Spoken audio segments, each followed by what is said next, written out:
welcome. I'm BrookieBearStreams. This is my first time DMing a campaign. I've DM'd one shot that I wrote, and now I'm writing a campaign. This world is a homebrew world. It is a collaboration between me and Evelyn and the players in it. And today's players are Lizzie. And say hi. Hi, everyone. And we met Lizzie essentially through D&D Reddit, which is amazing. And then we're also playing with Rowan, aka DizzyHelix. Hey, everybody. I met Rowan in New Hampshire, in Massachusetts a year ago. He was my server, and now we're besties, so. And then Evelyn, go ahead and introduce yourself. Hello, I'm Evelyn. If you don't know me already, I'm here constantly, so you will. Yeah. She's essentially my partner in crime. She's very experienced in D&D as well as Lizzie, aka Golden Lizard. Me and Rowan are still slightly newer. I have more experience than Rowan does, but there will still be some fumbles, how does this work again? We were trying to figure out, like, bonus proficiency plus modifiers on attack rolls, and I think we got it down. But we were like, I think so. Wait a second, how does this work? Mm-hmm. Aw, vegans, squee, all of these amazing people. So, we're gonna go ahead and get started, and we'll introduce the characters as we kind of do the opening. So, let me give you the setting. So, we are living in an isolated village, deep within the mountains in a great big valley, surrounded by treacherous, dangerous, unpassable mountains. We are the third generation living here. Our grandparents, or whatever that generation is, our grandparents were the ones who migrated here. It's a little hush-hush how and why they got here, but essentially they just wanted to create a better life for their children and their children's children. And they were all young when they migrated here. And nobody leaves. Nobody gets in and nobody leaves, which makes for a very safe environment. The culture is very, like, it's not reached an industrial age, but it's typical fantasy timeline, like, you know, blacksmiths and inns and schools and stuff, and there's, you know, houses in the woods and houses close to town and stuff like that. And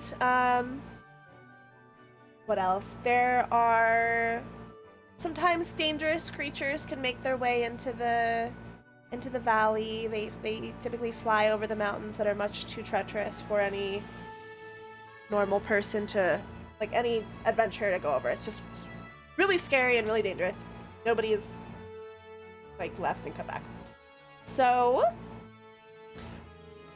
a tradition of this culture is of this village. Oh, by the way, I totally did not think of a name for the village. So I thought about that right as I clicked live. I was like, wait, this town doesn't have a name. So we'll just call it the village, because it's the only one in the area. You don't need to differentiate from other villages. Any towns? Yeah, it's called the town of towns. It's called home. Yeah, it's just called home. We could call it... Anyway, so we'll think of a name. So, a tradition is that every year, the students and the youth, basically, the year of their 19th birthday, Bearsville, Brookiesburg, hidden ninja village hidden in the leaves. Every year, the year of the youth's 19th birthday, they are subjected to trials. And these trials are to determine the skills skills that the youth are proficient in so that they can be kind of put to work in the village in the best way that they can. And it could be something they're good at, something that they're passionate about, something that is in their like family.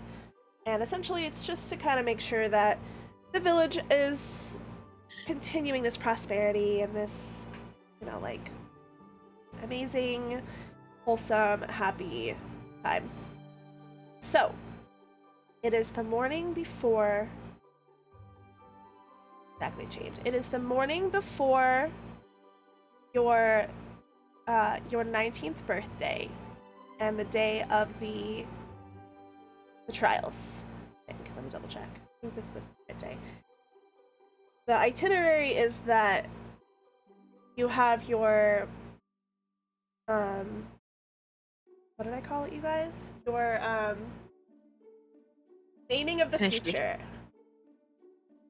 And it is a ceremony to decide your fate, essentially. It's kind of give you the information about the trials that are going to be taking place the next day. So, it is the morning time, and you've all just awoken with a start of a really intense dream that you've had. So, Lizzie, go ahead and describe your character and how she would kind of arise from bed after this dream. Okay. So I'm playing one girl named Solikha. She's sort of on the taller, a little bit lankier side.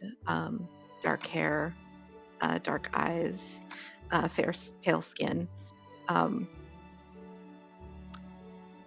Honestly, I think she's had some pretty creepy dreams in the past, and it would take a lot to shake her. But I think at this point, maybe she would either probably take some deep breaths and like morning meditation to calm herself, prepare for the day. Doesn't really... She's not exactly one to like go and run telling anyone her like fears. Sort of something she keeps closer to the chest. Okay. But I think she would sort of steady herself and just go about her morning routine and hope that these thoughts and these concerns like sort of work themselves out over the day. Cool. Awesome. Okay. Evelyn, go ahead and describe your character and how she would wake up from this dream. Okay, so my character is an elf. She is very gothy looking, just sort of naturally dour looking, but if you'd met her, which you may have already, you would know that she's actually like pretty cheerful, pretty easygoing, and she wakes up from her dream, I guess, kind of, what's the word? I'm totally blanking. I'm sorry. It's okay. I think she's just kind of confused about what she saw in her dream. Okay. Yeah, she's always in the darkest part of the room, and where she wakes up is just totally dark. Do I introduce her? Yeah, what's your character's name? Okay, so yeah, you know her. Her name is Mournique.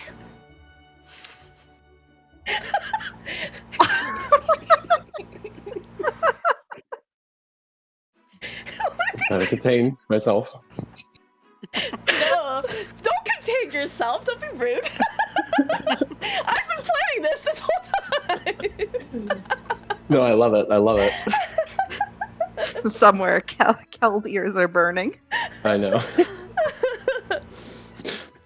Beautiful. Love it. Okay. All right. Rowan, go ahead and describe your character and how she would wake up from her dream. All right, so we have Wynne, and she tends to sleep like a rock. So it's not like she was tossing and turning, but when she awakes, her hair is sticking to her forehead with sweat, and she just kind of looks up, knowing that she would consider it a nightmare, because by the way it ended, it was just so shocking.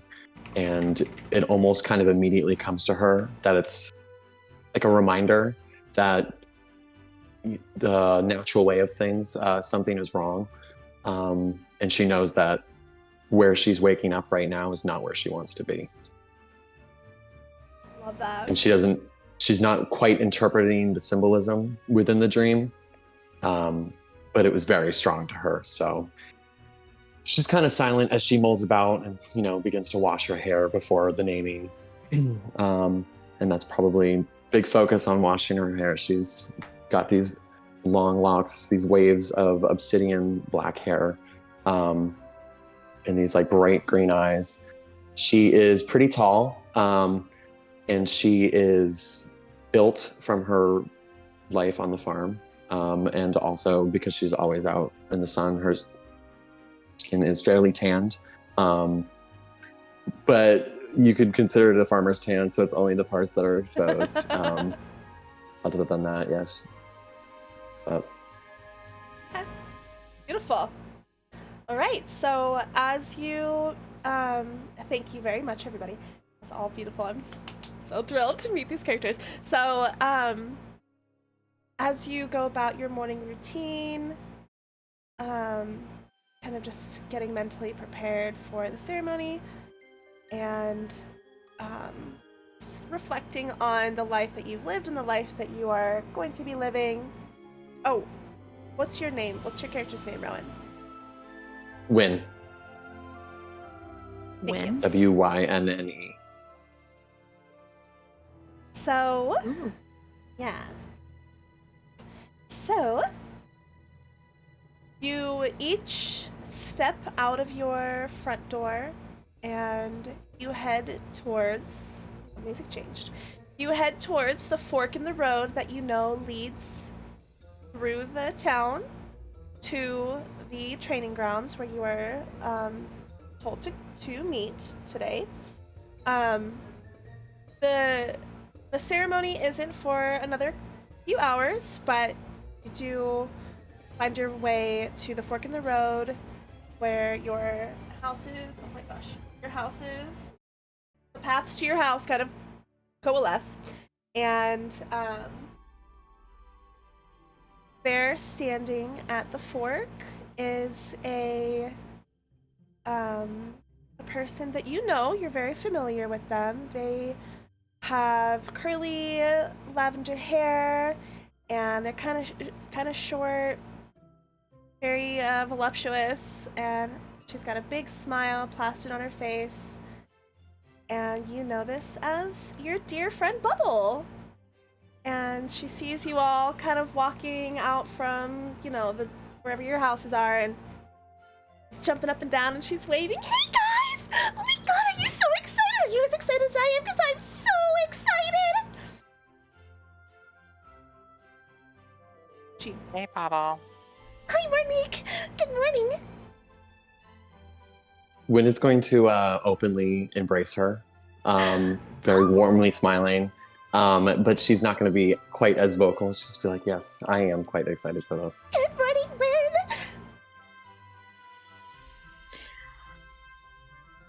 Wynne! Mournique has like a little parasol that she holds over her. Not to be in direct sunlight. It's a sunny day. I'm glad you have your parasol. It's so bright. What? You got up bright and early today. I know, I was just too excited I couldn't stay in bed. You know me, I usually sleep in all day. Me too. Well, definitely more of a night owl myself. It's so good to see you, Solikha. Are you ready for today? Yes, even though I'm not entirely sure what it brings. I really hope so. I really hope so. Guys, I had As you were walking towards the town, now we're all heading there. Well, yeah, we're all heading to the town. I had a really weird dream last night, you guys. Really? Can I tell you What was about it it? about? Well, they were little monkeys and little alligators, and they had fezzes on their heads, and they were dancing around, and I was at a party, and the party was for somebody, and I can't really remember, but then there was an owl on a roof, and I kept looking at the owl, and then I kept looking back at the people that I was playing my kalimba for, and every time I'd look at the owl, and I'd look back at the crowd, someone was missing! And it was really scary, and they were all gone. And then the owl told me that it was all my fault. Yeah, that's what I'm saying, Wynne. How dark, how very dark. I know. I must say that I also had a fairly dark dream. Really? I don't know how much I can describe it. It was just the smell of blood. And there was this very strange creature. It ended very quickly. Yeah, mine was fast too. Like, all happened so fast. It probably doesn't mean anything. There's owls and alligators and monkeys all over here. Well, dark is a matter of perspective, right? Because I got a dream about a bat, and I love bats. Ooh, bats are scary though. I mean, they could be really fuzzy too. Oh, cute! I've talked to bats before. They mostly just talk about... they mostly just talk about how much they love gay sex.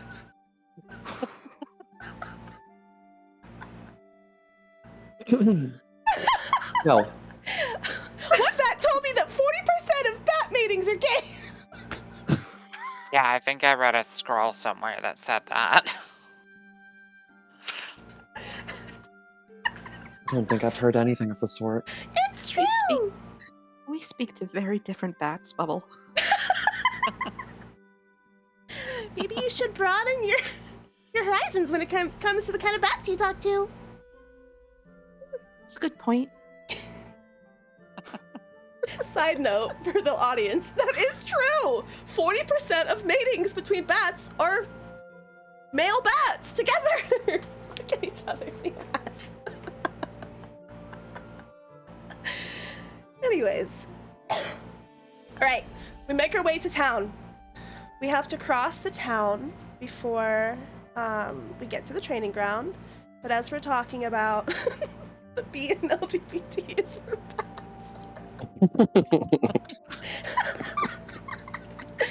Okay, as we're talking about the mating practices of bats, we are walking by, okay, we're in full improv mode. We are walking by blacksmiths, and we can hear some shouting.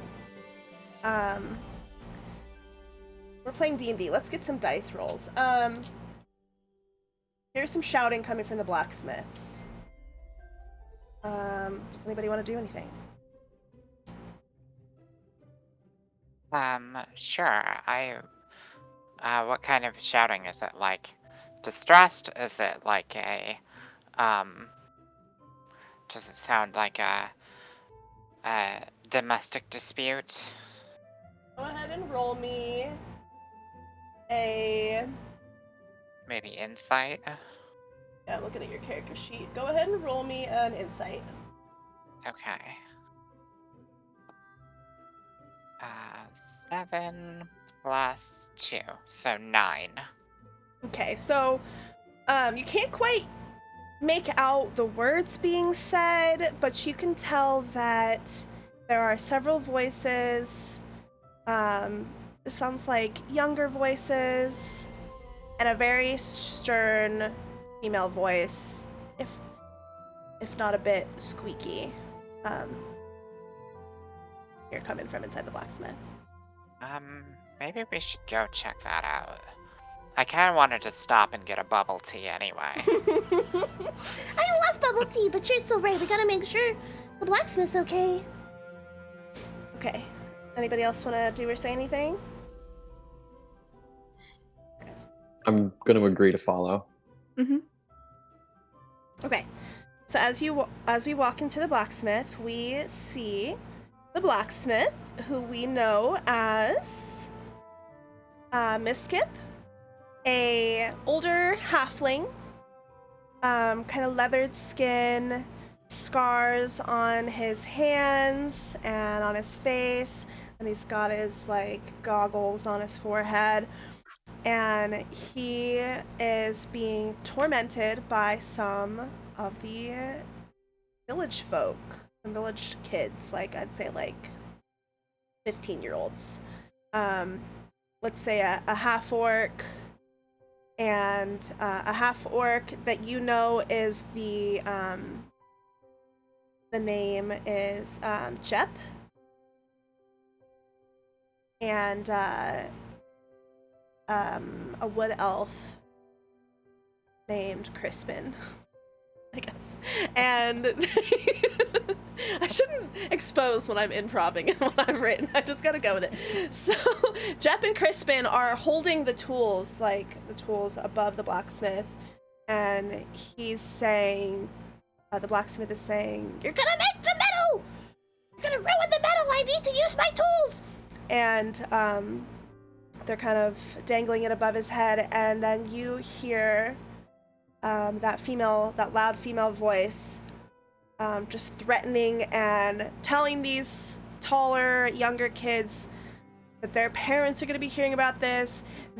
She's going to cast a wicked spell on them, curse them, and if they don't stop, she's really going to make their life a living hell. And if you peer around the two taller scallywags, you would see a gnome with short, dark purple hair and dark skin. She's wearing like a big kind of puffy sweater, and she's got a big sack, or almost like a purse. You know when girls have huge purses that they just put their whole life in? She's got one of those like slung around her shoulder, and you can see like kind of papers and quills and just different things kind of poking out. And you know that this is Shermina. She is one of your classmates. She is just screaming. She's telling these kids to stop.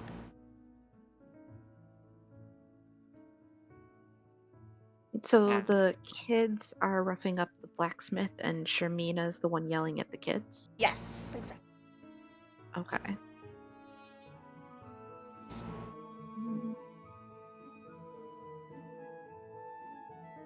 Okay. Let's just start casting spells. I think Wynn's gonna try and elbow her way and kind of raise her voice and be like, "What's going on here?" Okay. Roll me an intimidation check. My thing is very slow right now. Would you mind rolling that for me? Sure. Yeah. So,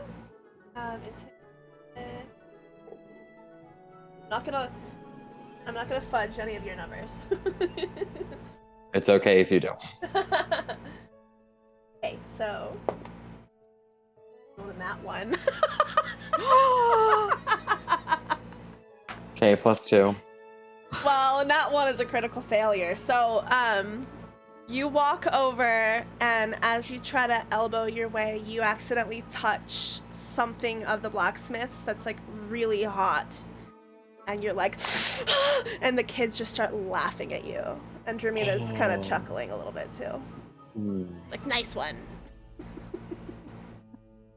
I'm just gonna kind of step back towards my friends and head down. I can't believe the first Say roll. nothing. Your first rolls a nat 1 on my dice. This is fucked up. Okay. Okay. Anybody else want to do anything? Hey, chap. What the hell are you doing anyway? I don't know. Just playing around. We're just playing. So what do you want? Wait, he's 15. Yeah. What do you want? I want bubble tea. So, you're gonna give me those tools. You're gonna walk out of here. You're gonna get all of me and my friends bubble tea. You're gonna bring it back. And then you're gonna go think about what you did. And I will cast suggestion on him. So he has to make a wisdom saving throw of DC Okay. 13. Okay. In the case that I don't have stat blocks, what's like a good like default for a level 1 farmer? A +0 would be perfect. A +0. Well, he's not very smart. +0, what do you say the +1. save It's was? wisdom. It's not intelligence. Wisdom. Okay. And what does he have to make? A DC 13 Okay. wisdom saving throw. Alright. Okay. Alright, he says, I mean, it sounds like a really good idea, actually.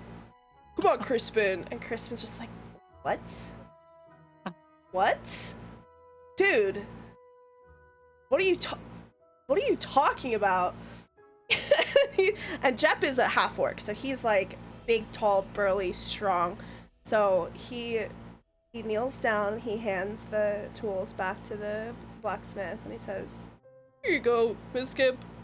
Have a good day.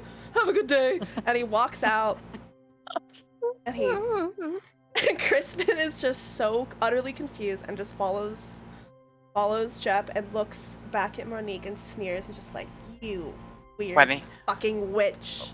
When he looks back, weird fucking witch. When he looks back, I'm gonna cast Silent Image. What does that Oh wait, do? no, I can't. It's suggestion. No, it's concentration. Never mind. I can't okay. do both. Okay. Alright, so as they walk out and they head into the town. I was gonna make him see some really fucked up shit. The town at this point would know that Mournique is a little bit spicy, a little bit. Yeah, you don't really want to mess with Mournique. She's sweet and she's nice and she's funny, but you don't really want to mess with Mournique. Well, Bubble is applauding. That was awesome, Mournique! Oh my god! I love the way you just totally took over his mind like that! Yeah, boys are so pliable. I know, I love that we're in a girl squad. And so the blacksmith will thank you very much for helping him. You know those boys, you know, don't worry about telling their mom. You know she's got enough. What's her name? Hold on. Bep has a mom.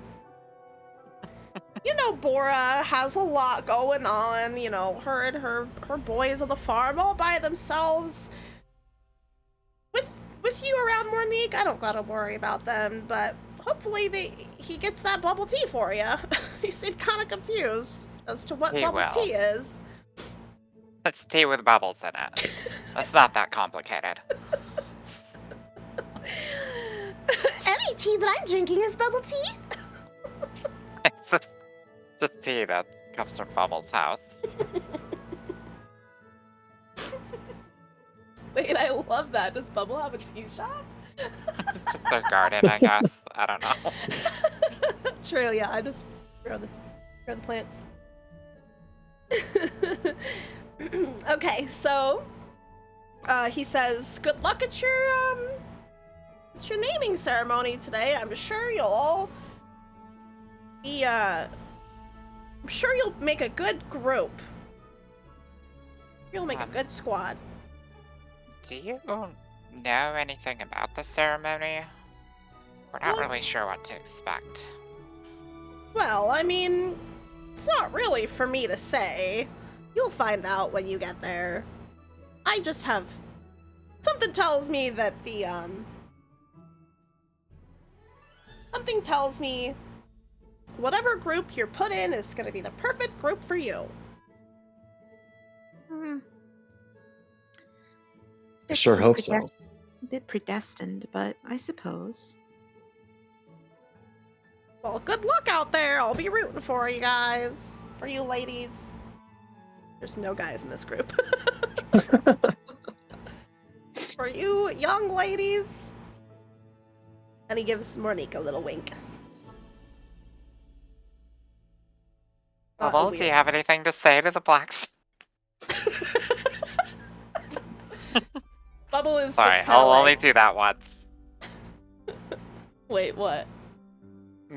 Ask you to talk to yourself. Oh. There'll be plenty of that, don't worry. I've inserted a playing character into our party because I just really wanted to play Bubble, so. I'm gonna try to rein her in because you know she's gonna talk at any chance, but I don't want to talk over you guys. Yeah, I just imagine she's yammering on pretty much at all times. Yes, she will always have something to say. Right now, she's kind of just like looking at the different weapons and going, I wonder what this does. Oh, this one looks really heavy. Do you have any more hammers that I could juggle? We do have a Bubble emo in chat. She doesn't have full clown paint on, but you know that during her performances in town, she does don on full jester costume with paint and all. But she does have fun makeup on. Okay, so are y'all ready to head out to the blacksmith? Yeah. Mm-hmm. Okay. Bye, Jermina. Oh, I totally forgot that Jermina was even there. Jermina walked out. She saw the Mournique had it covered and she left. So, we get her tea. That's so fucking funny. There's too many NPCs already. Okay. So, bye, Jermina. Shit. Alright, guys. I'm already fucking up. Okay, so Jermina snuck out. She saw that Mournique had it covered and she didn't really want to fuck with Mournique, so It's kind of scared of me. yeah. She's yeah. Jermina and Mournique often train together with the same tutor, which is Mournique and Jermina's tutor. Actually, as you step out of the blacksmith, she's walking by. And her name is Talandria. She's a slender elf woman. She has flowing forest green hair and eyes. She has long robes of gossamer and silk. She has just a very like no expression basically. She's very pretty. Her voice is quiet but sharp. And she teaches magic, and she teaches all kinds of different magic, but you know that she is a warlock. So she approaches, and as she's walking by, and she says, "Hello, Mournique. Hello, girls." Hello. I'll give her a little bow. She'll give a little Very nod bright back. day today. It is a little too bright for my liking. So you've come prepared. Never leave home without her.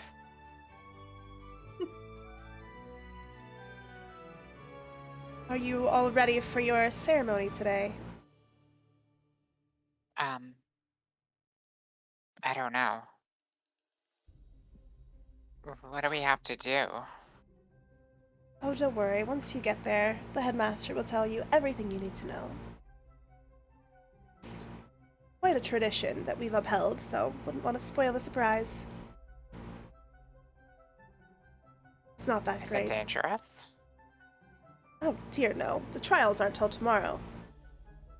Oh, right. That's the dangerous part. Yes, that'll be very dangerous. What I've been training you with your magic for.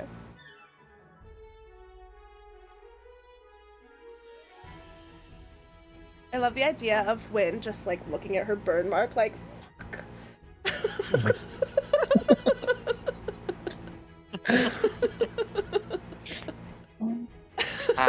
Do you want a bubble tea? Please.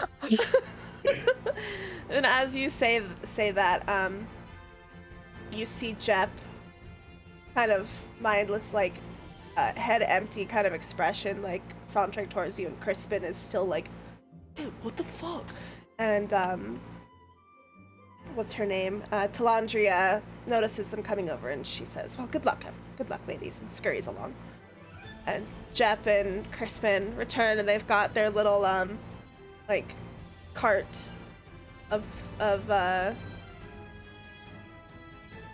how do we put this? It's like a little wooden crate. Yeah, with takeout tray. Yeah, exactly. With like they're basically like cups that are made of leaves, so they're like biodegradable, but not necessarily the kind of cups that you would like sit down and enjoy a dinner with. If that makes sense. Mm-hmm. To-go cups. Exactly. So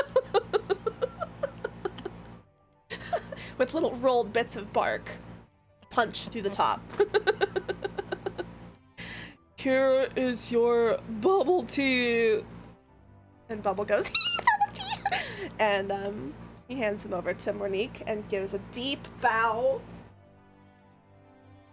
And then he goes and sits under a tree, and he's staring, and Crispin's like, dude, what are you doing? And he's like, I'm thinking about my actions. He will do that for 8 hours, by the way. Oh my god! Okay, alright. Let me write this down. Is he gonna be ready for the ceremony? He's 15. He's not in the ceremony. Ceremony's for the 19-year-olds this year. Today's just going to be a very self-reflective day for him. And Crispin's just like, dude, wake up! What the fucking weird witch did you? Crispin. Next time, make sure he doesn't forget the pudding. Most of these bubbles are already popped, too. And Bubble's like, oops. Okay, beautiful. So, you continue walking your town. Is there anything? Here, how about, Lizzie, go ahead and give me a perception check. Sure.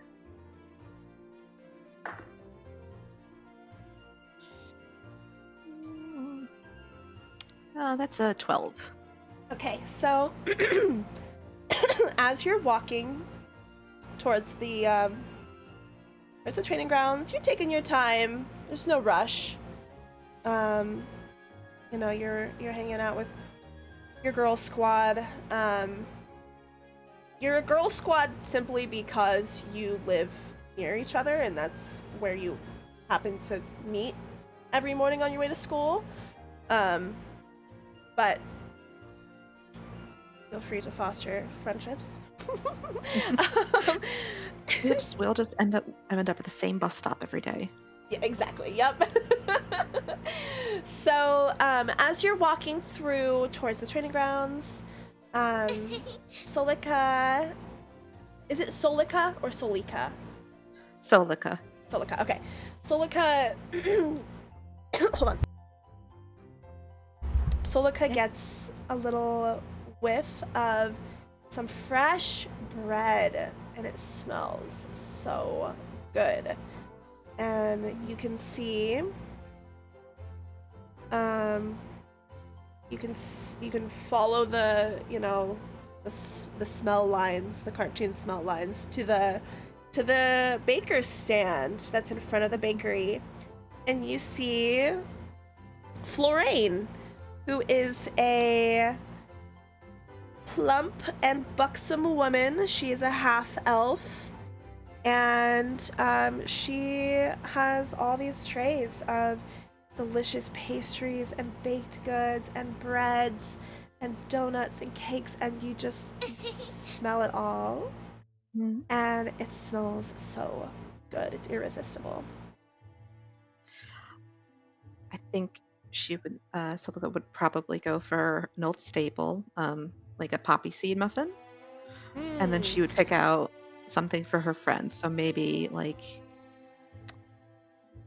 oh God, putting me on the spot, like a chocolate donut for Mournique and a bear claw for Wynne. And like the most frosted, like cream-filled, like rainbow donut for Bubble. Yum! Oh my gosh! Florane, hold on, I have to get into the accent. This is how I'm getting into the accent. Keeping it together, Bray. Oh my god. You're always safe among friends. Okay, that's the voice. Well, hello, girls. Good morning. Wait, I'm fucking it up already. Good morning. Are you ready for today's ceremony? Wait, what accent is that? We're really trying. No, We're really trying. Don't worry about the accent. You're good. Keeping it together, girls. You're always safe among the village. For those who don't know, that's a scene in Divinity Original Sin 2. Yeah. It's a scene. Yeah, it's an NPC. Okay, are you ready for this morning's ceremony? Oh, we're really Like trying. a mouthful. Oh. It's like no one really knows what's going on, and no one really knows, and no one wants to tell us. So it's like taking a test you can't study for, and like anxiety, and I'm also feeling ready at the same time. It's, oh, the more I think about it, the more worried I get. So I'm just not going to think about it because we're going to be fine. I totally understand. That's how I felt when I first started baking. I didn't know the outcome. I just did what I could to prepare. I mean, this everything, and she's just like taking like a few more little pieces and like putting them in a bag and giving Florane like little pieces of copper or silver, however much it costs, just as she's talking. Oh my dear, today's goods are on me. You need all of the nourishment you can get for your exciting day. I mean, if being friends with Bubble has taught me anything, it's that sugar and carbs are an important balanced part of our breakfast. I'm so glad you remembered! That's good, because I don't have any money. I would have bought it for you. It's alright, we've got you. Well, all you need to remember is that you're safe among friends. Right. Got it. Never forget bakery- it. I am bakery writing it slogan. down. The biggest slogan. You'll hear her say that many more times. Whatever you do, don't sort through your inventory while standing in the town square. Here, yay, here, yay. All right, so okay, so you've got your baked goods. Do you eat them now, or do you save any of it? I think we'd probably eat most of them now, but I think she's gonna save a few like croissants and like sort of just like the non like frosting bits for later. Okay. I Yeah, skipped Bubble? breakfast, so I need this. We got plenty. Chocolate donut for breakfast. I mean, I have a whole bag of stuff. Do you want something else? Yeah. Bubble took ate half of her cupcake and then just like shoved the rest like into her bag, frosting and all. Just Like a bunch of pastries mashed together, half eaten.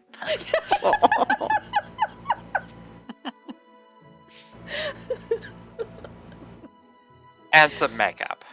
Yeah, there's for sure some like powder and some white paint and a little round red squeezy ball that's got a little indent in it.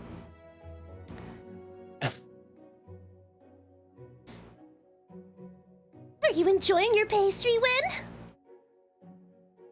This is amazing. Like, she can't even, like, speak because she's shoving the whole thing in her mouth. Beautiful. Okay. All right.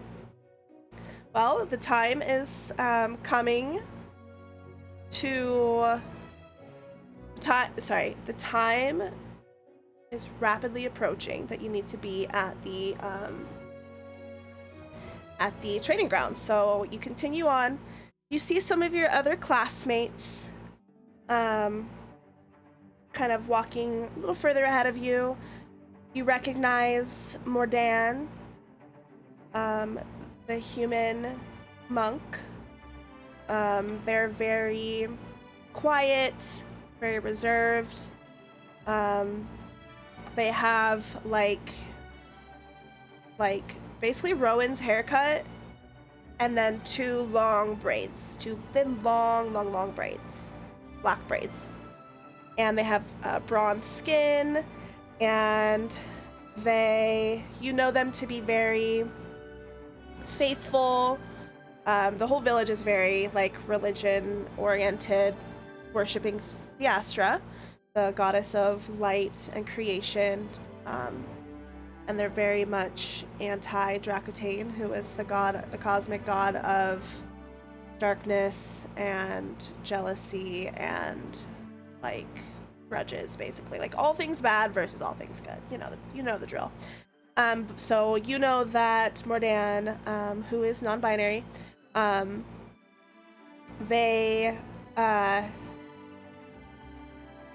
know that you see them kind of stopping to help a little kid lace his boots and then continues on their way.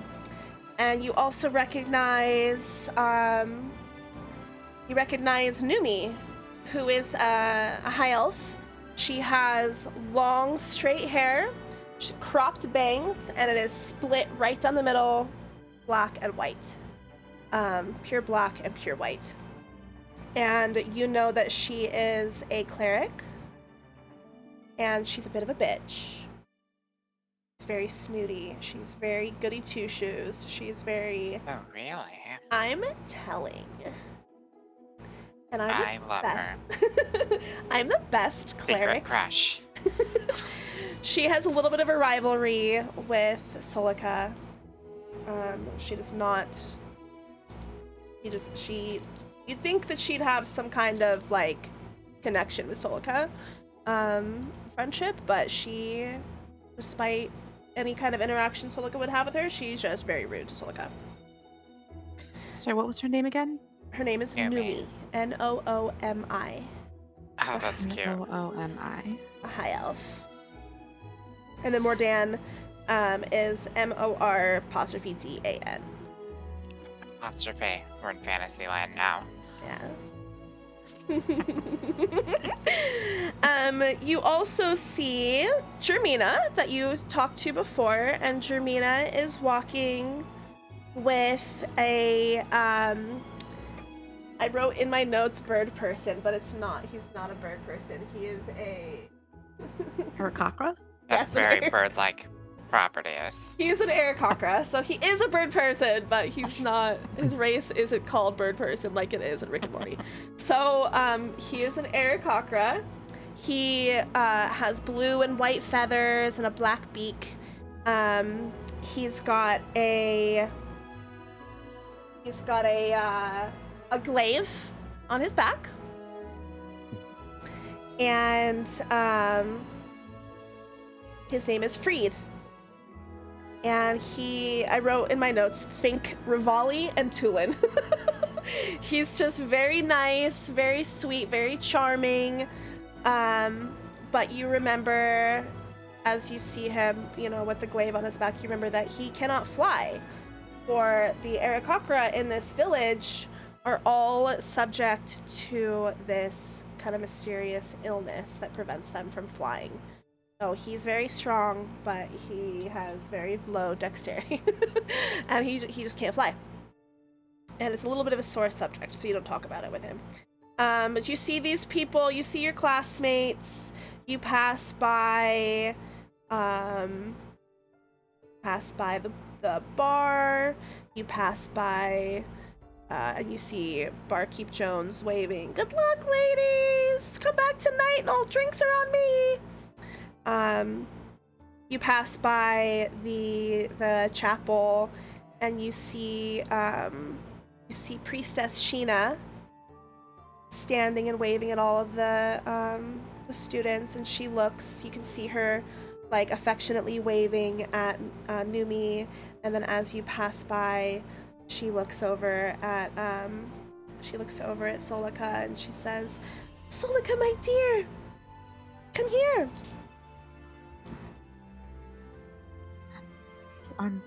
Is there something I misjudged? I thought we were prepared for today. And she just wraps you in a warm embrace and gives you a big hug and gives you a little kiss in the cheek and says, "I'm just so proud of you, and I just know you're gonna do so well, and I'm just giving you all of Theastra's love." I think she just sort of light hug, and but also just thank you for believing in me. I'll do my best. Absolutely, and I expect you and Numi to get along. If you're put in the same group, which I doubt, I don't want to hear any news about fighting. I will try my hardest. I know that you do a great job, don't worry. And as you finish up the conversation, she kind of steps back and trips on her robes a little bit. They're just a little bit too long for her, as she kind of fixes the long graying blonde hair out of her face. "Well, good luck, ladies!" and sends you on your way. Okay, so as you approach the training grounds, you see all of your classmates. You're kind of the last to file in because you're getting stopped by all these random NPCs. And you approach the field. So picture like the edge of town, like the edge of, it's like houses and shops and stuff. And then there's a big field. And at the end of the field, there's a forest. So right at the edge of the forest, like the end of the field, the edge of the forest, is a little podium and a bunch of chairs, and you just see your like teachers and your mentors and stuff. They're all standing up there, and you see the headmaster is kind of impatiently waiting for everybody to hurry up and sit down. So as you sit down, you see,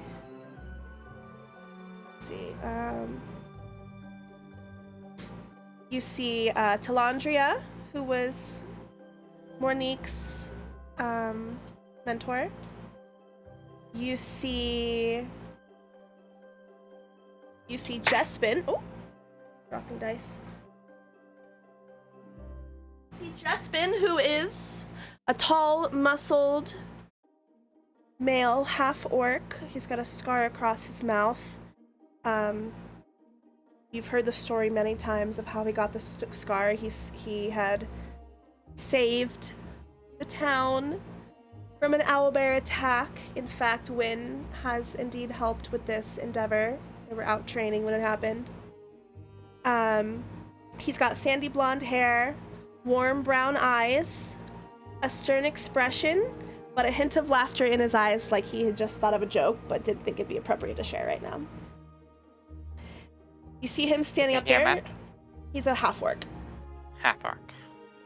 You also see Jorna. She is the only dwarf in town. She wears, she's like, you know, thick and muscly, and she's got like a really tight corset that's just making her like big boobs like totally spilling everywhere.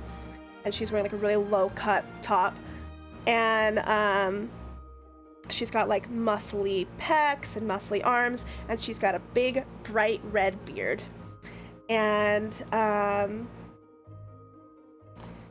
you know her to be the master of magic and music. So she is Bubble's mentor, and Bubble goes, Hi, teacher. and she kind of smiles and waves back at Bubble. And then you also see, you don't see,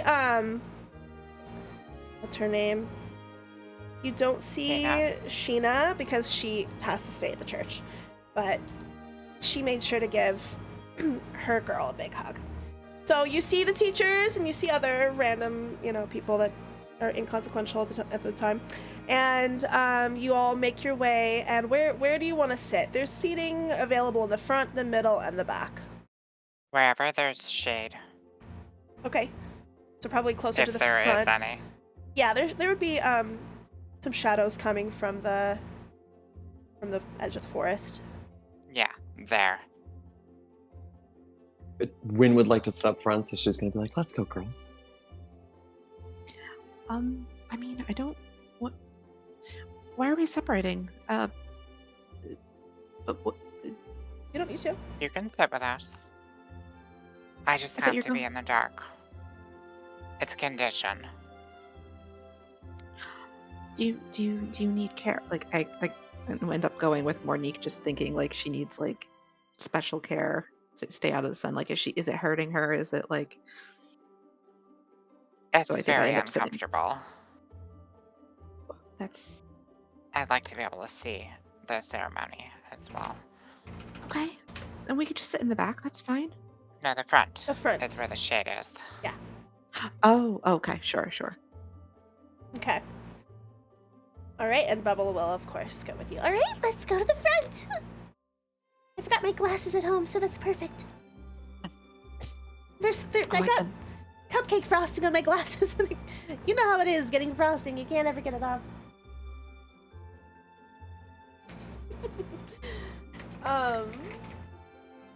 Okay, so you sit down in the front, and you see your headmaster, Brone. He's a high elf. He's very boring, and he's got this like disgruntled look on his face all the time. He's very strict and kind of annoying. At least Bubble doesn't like him. He's too strict. We have to listen to him brown on again. Exactly. I was like, what's the most boring, name I can think of? Brone. And you let out a groan as you see Headmaster Brone. Okay, so he okay, here's his big speech. He goes up. Where is it? I have these all on separate notes in my phone. Okay, I'm so glad we got through all of that inconsequential exposition, because all of that was improv, and now here's for the actual written stuff. So he stands up, everybody quiets down, you hear a hush. You can still kind of hear the sounds of the town across the field as the morning is starting. And he says, "Today is your last day as a child. You lived your life protected, sheltered, coddled as such. Tomorrow, you will show us that despite your privilege, you have earned this bounty. You will show us what you are capable of and be useful to the way of life that you enjoy." And he kind of looks and waits. And then the teachers kind of, and start clapping. And Bubble's like, "Oh, nice!"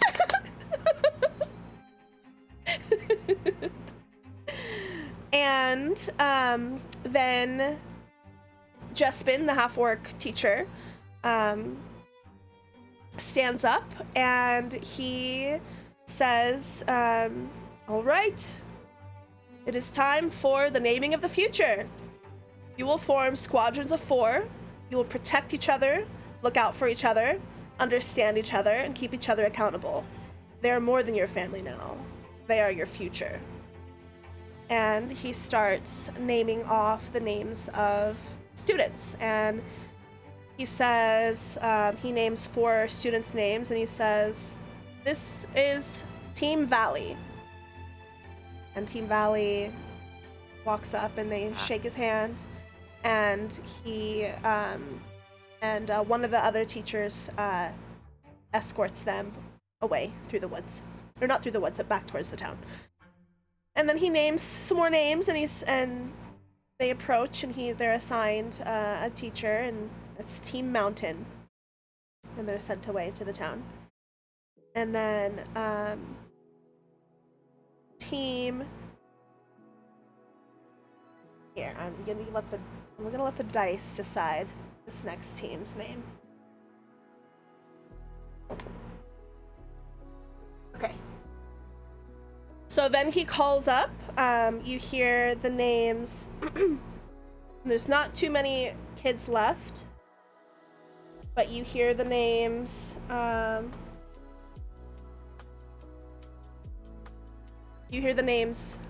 Numi. And Numi stands up and approaches, and she flicks her hair back and gives anybody who looks at her a little scowl. And then you hear Freed.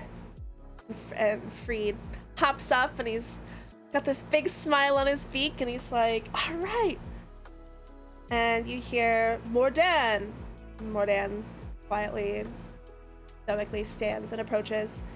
And then you hear Jermina. She goes, I'm stuck with Numi, seriously.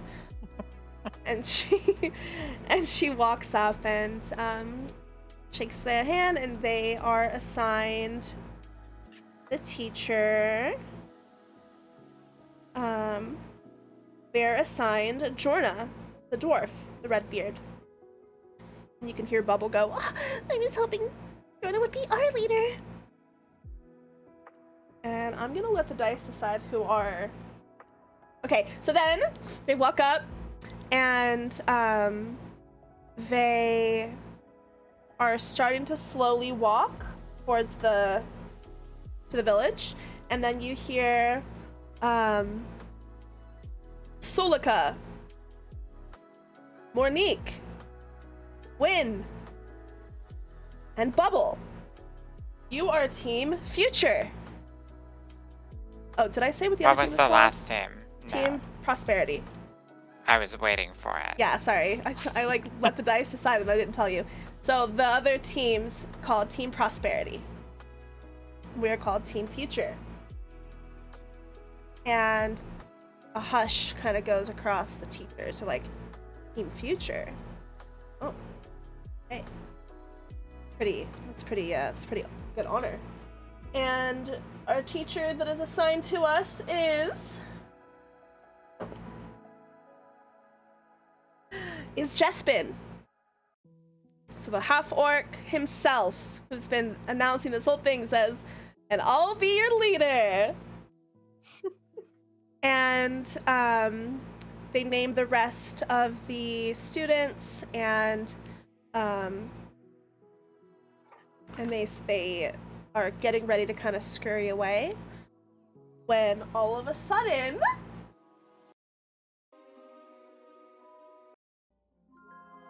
that's not right. You know, hold on, let me get the music. This isn't the right music.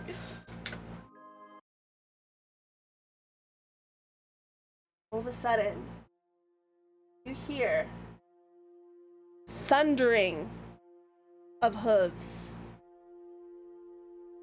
You see from around, like picture, like we're in a big clearing. There's trees that go all the way around that even go up to the village.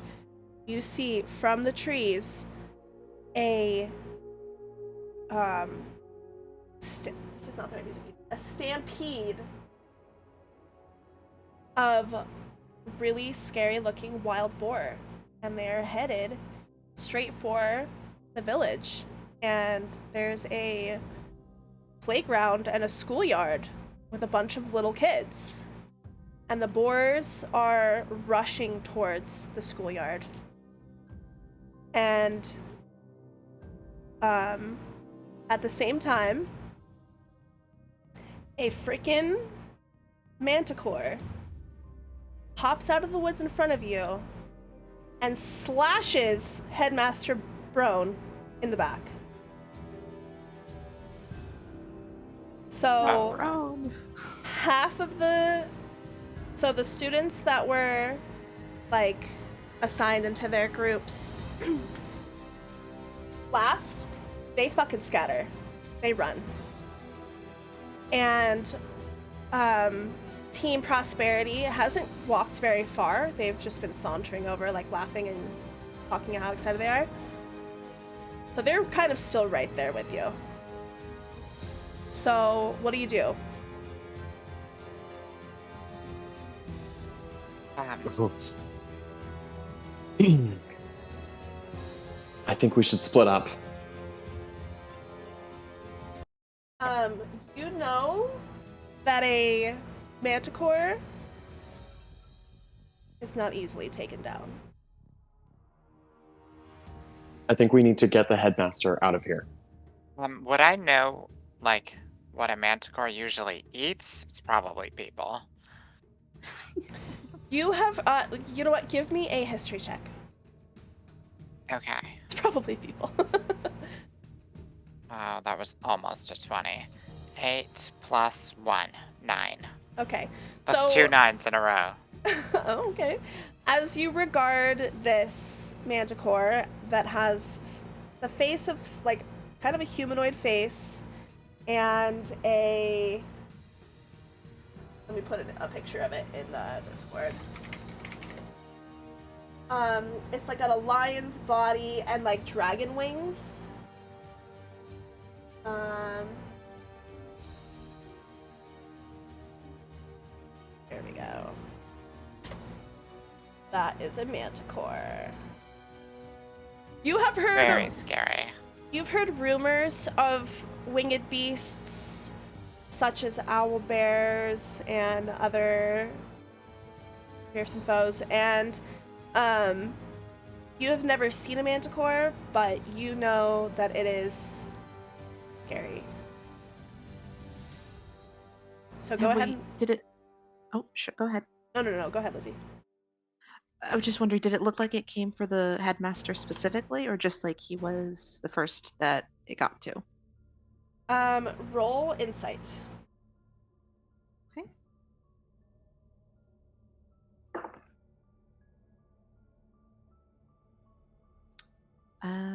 15. Okay. You can see that the headmaster was the closest to the woods, and the manticore looks like it's just out for blood, wanting to kill and maybe feed.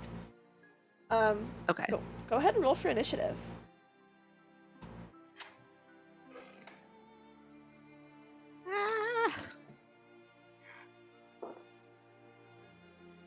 Okay, I'm going to put this die in die jail. Where's my little jail? Has a jail.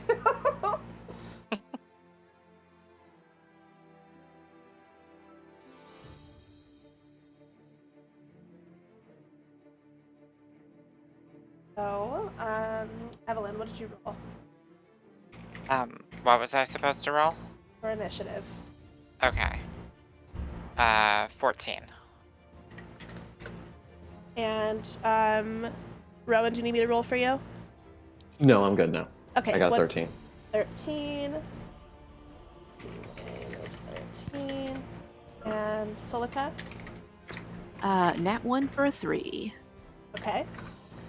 And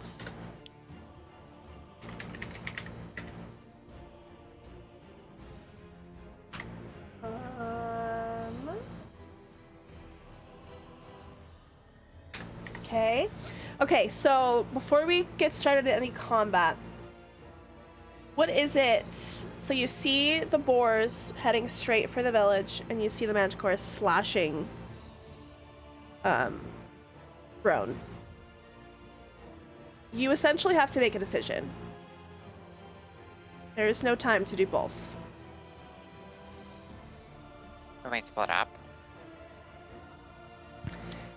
You are at risk of getting murdered by the Manticore if you do not. So like I said, Team Prosperity is there with you. So there are 8 students. We could send a team to go to one, and we can take care of the other. Yeah. They'll do the one Yeah, I that think we should send Prosperity to the boars. Okay. I agree. Numi says, "Oh, you think you can handle this Manticore by yourself?" Numi? I just point. Not the time. You do not tell me what time it is or not, Solikha. She's right. We don't have the time. Hi, Empress. Okay. Like she said, not the time. So you'll send them on over to the boars. Let's hope they make it in time. So now before you is a Manticore, a bleeding headmaster, and I did not make a stat block for your teacher, so I'm gonna have to think of a way he becomes indisposed. Just get 0 hit points. Your teachers, you know what? Your teachers say, you can handle this. We need to go save the children. And your teachers dash away. And yeah, it's time to fight a Manticore. So, Mournique, you're at the top of the initiative. Oh.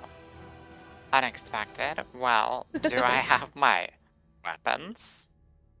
Yes, you do bring all of your goods with you, just as protectors of the 19 rolls of protectors of the village. Also, pertinent question, is the Manticore in direct sunlight? So, the Manticore is currently attempting to drag Brone into the woods. Okay. Its tail is raised above its body.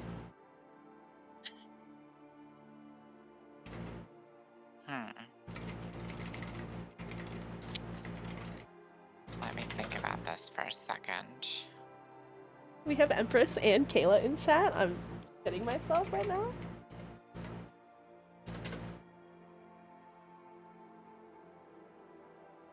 Okay. I will take out my orb. It's just like a crystal ball that I hold and just stare at a lot. And I will just start sort of like whispering into it, and I will cast Dissonant Whispers. Okay. Let me read you the spell. You whisper a discordant melody that only one creature of your choice within range can hear. The range is 60 feet. Racking it with terrible pain. The target must make a wisdom saving throw. Okay. A failed save takes psychic damage and has to use its reaction to move as far as its speed allows it away from me. Lit? Okay, So I make a wisdom saving throw. Okay. And the DC is 13. Okay, I got a 15. Fuck. So, okay, but you... No, you don't even take half damage. Oh, wait, no, you do. Okay. So, I'm gonna roll 4d6. Okay. 5, 8, 10, Whoa! 15 psychic damage. Okay. Let me get my little calculadora. Wait, no, half of that. Sorry. So 7? 8. 8? 7 or 8. 7.5, technically. Alright. Okay. Sounds good. It is, anything else? No, that's all for now. Okay. Next up is Wynne. All right. she's gonna shout, "You leave him alone!" And so she pulls her glaive out, and I think she's gonna run up and cast Thunderous Smite. So my attack roll. Let's see. I have a 9, which that's so 14. 14. Mm-hmm. It meets, it beats. Let's go. That hits. Okay. For damage, we're gonna roll. Let's see.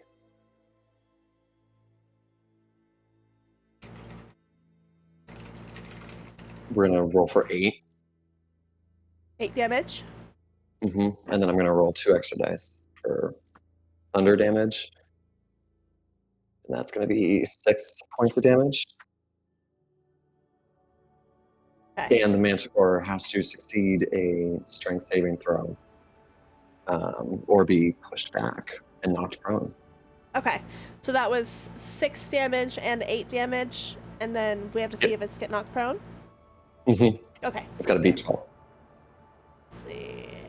Get the health first.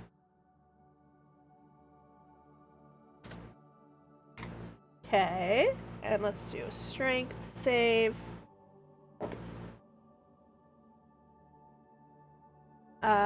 Okay, it gets knocked prone. Does that mean it has to use its action to stand up? I believe it's fine after that. Evelyn? It's half the movement to stand up. It takes half its movement to stand up. Okay. Yes. Okay. Garlic breed. Okay. Please eat some garlic bread in the campaign for me. All right, we do have a baker, so we'll get some garlic bread tonight. Unless your character is gluten-free. Nope, we all ate pastries this morning, like an hour ago. Okay, all right. Is there anything else you can do? That's Wynne. it. Just resounding thunder across the field. Okay. Oh, I literally didn't roll initiative for Bubble. What the fuck? We're just gonna put Bubble at the end. What a goober. Okay. Alright, it's the Manticore's turn. So the Manticore is going to... This music is not it. Sorry, everybody. I can't even hear it. The very peaceful Manticore. Yeah, I just realized. Battle music, D&D. Sounds to relax and fight Manticores too. 9 hours. Bears only. Halflings only. Okay. Okay. Real quick, can I ask a question? Yeah. I'm so sorry.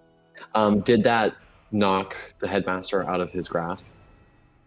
The headmaster is bleeding on the floor.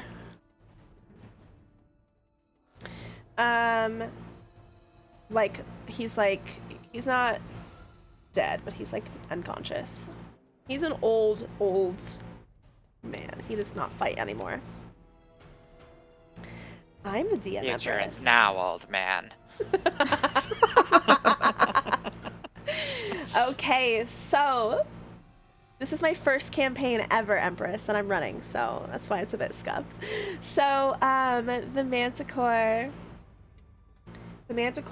is going to look at Wynne.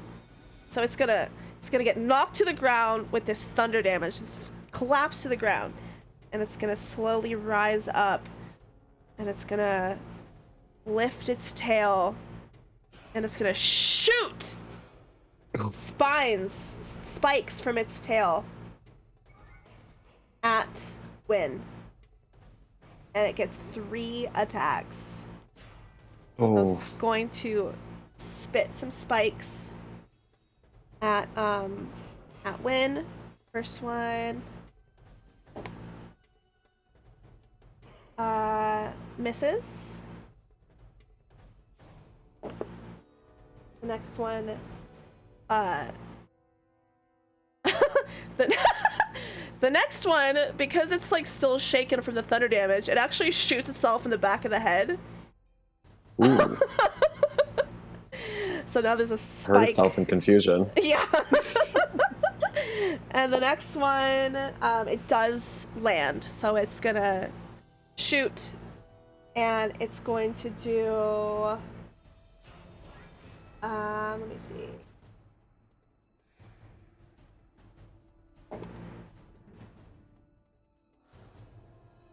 It's gonna do 10 piercing damage to Wynne. And it's also gonna take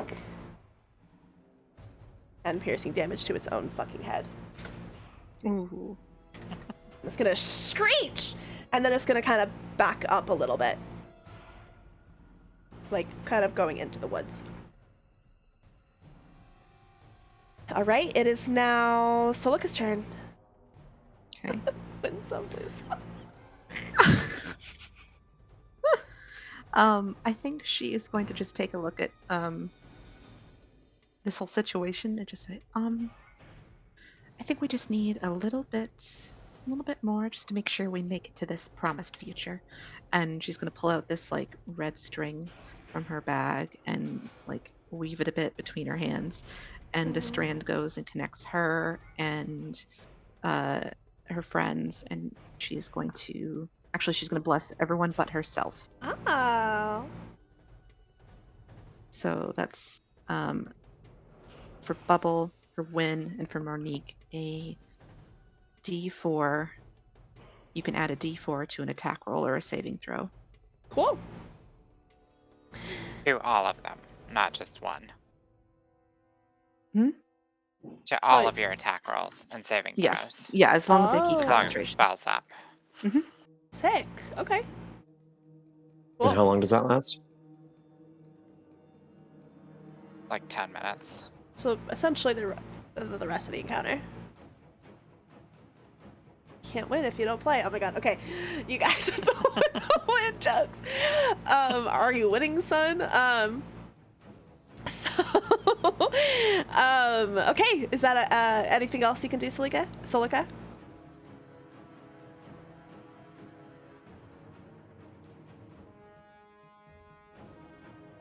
Lizzie, are you muted? I'm sorry. Yes, I was muted. No, that's it. That's all my turn. Okay. All right. It's time for Bubble. Okay, so Bubble's a little scared. She's a little nervous. She would like to. She doesn't want to get near it, but she's gonna throw her dagger. At its face. So.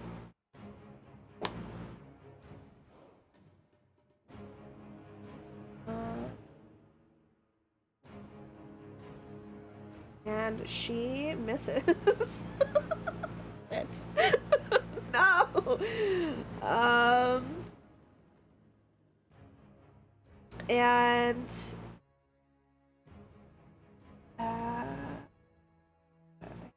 he's going to try and wait, is that an action? Yeah, that's an action, never mind.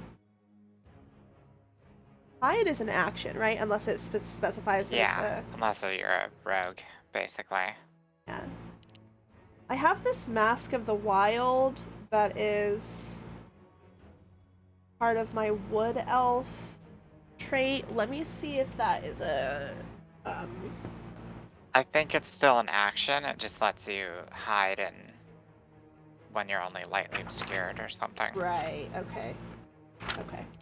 That would make sense. Check.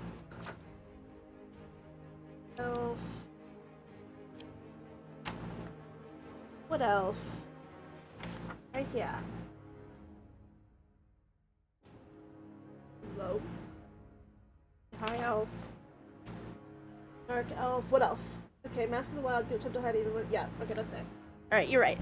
Okay, so. She missed her dagger and she's just gonna go. No! And that's the end of her turn, so Mournique. It's your turn. Okay. Well, I didn't have a nap after I cast my first suggestion spell, so I am out of spells, which is not good because I'm not a great fighter. But I will put my orb away. I will close my parasol. I will make sure to go into the shade, and I will draw my crossbow Cool. and try to shoot the crossbow at the manticore. Okay. See if I can like hit it in the tail or something. No, that's a 3. Okay. Oof. Yeah. Yeah, that's it. I will take a sniper position in the prone in the grass Cool. and reload my crossbow. Sounds good. Okay. Okay, that's my turn. So, see, Lizzie has to dash for a second, but that's okay. Wynne, it is your turn. All right, give me one moment. No problem. Yeah, I just want to make sure I'm doing the right thing. I'm sweating my fucking tits off. DMing makes you sweat. Yeah. It does. Literally. It doesn't help that it's also 118 out, No. actually. I always Oof. put on my my AC, and I I reject just sweat that. like crazy every time. Yeah. I'm sorry, 113? No. It's actually 118. Oh, God. It was 121 That's yesterday when I was driving. A little incredible. That's too much. Oh yeah, Mr. I love extremes. Oh, I mean, I do, but I that's mean, like it's extreme. gonna jump in lava. Like, there's limits. I think Wynne's gonna back up a little bit, and then she's going to cast Cure Wounds on herself. So I have to roll a d8.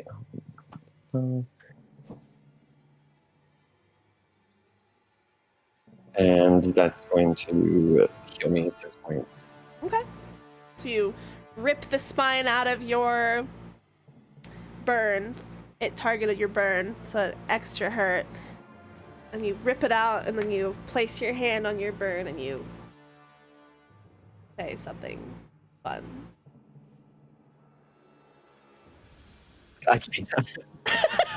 Ouch! It burns. You can say, "Ah, that's better." Why don't it even help me? Nothing like that. Sorry, that's the By the Guild Wars way, too girly. I of me. remembered that I have chocolate donuts. So Hey, there it's you just go. very fitting. Chocolate donuts! Oh, that's beautiful. Oh my gosh. Okay. All right. So you cast Cure Wounds. Anything else? No, that is going to be it. Okay. It is now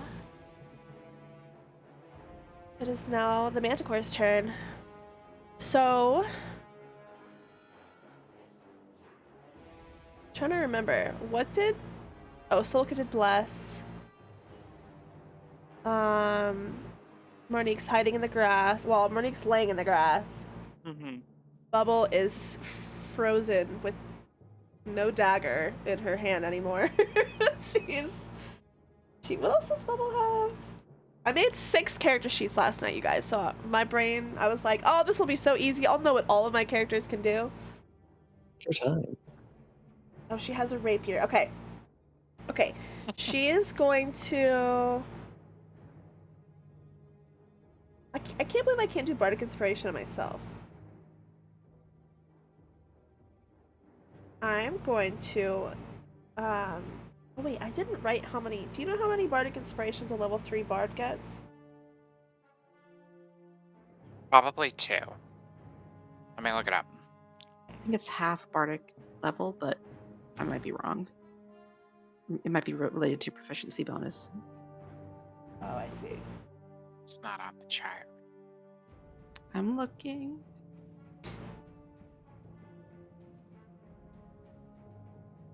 It's equal to your charisma modifier. Yeah. Okay.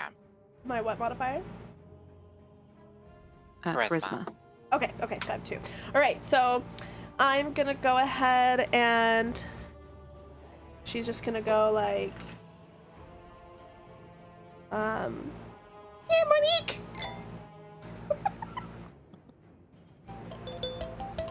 and she's not very good at Kalimba in the heat of the moment.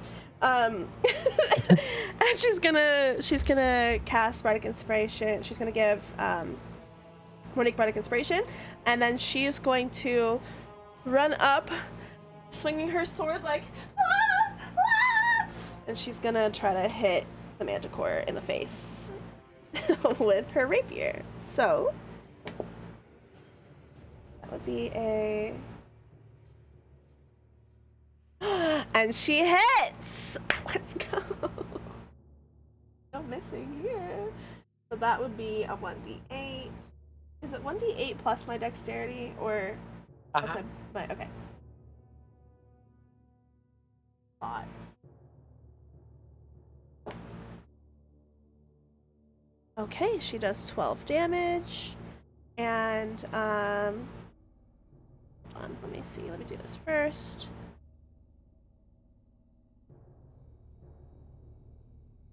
One sec. 12. Nope, that's not right. That is right. Okay. And then let me see something real fast.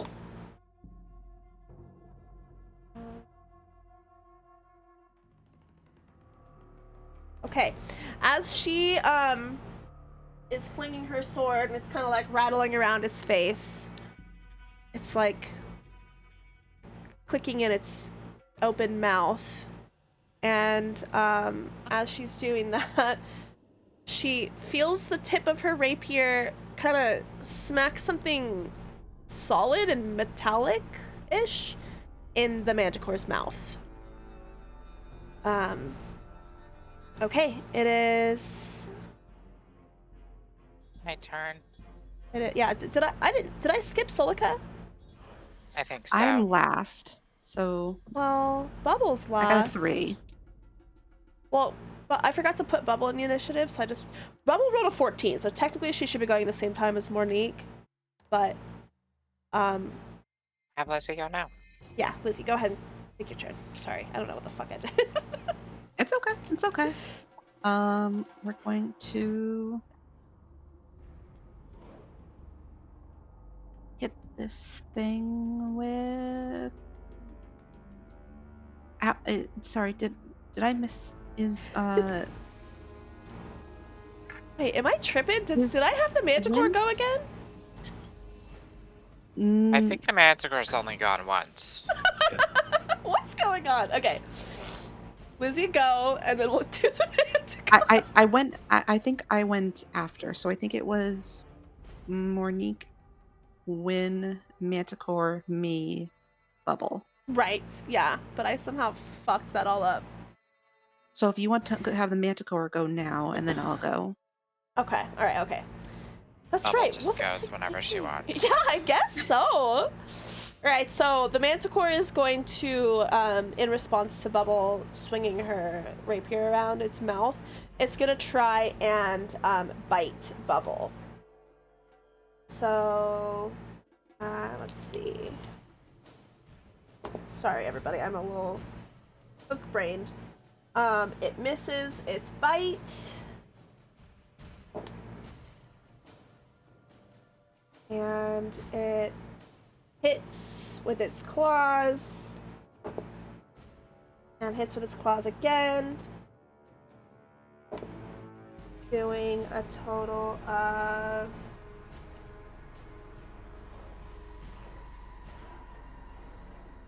What's this? Oh, there it is. Doing a total of...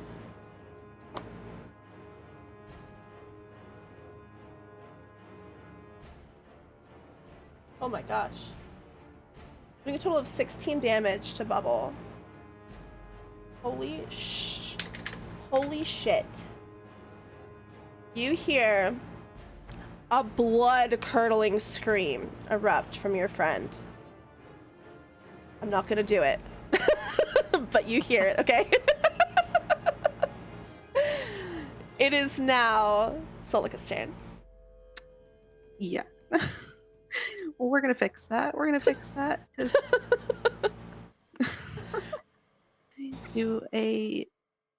she's gonna keep focusing on those red threads around her friends, and I'm gonna do a.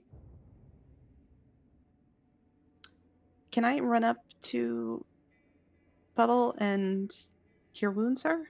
Sure. Sure. And we'll do that. Okay.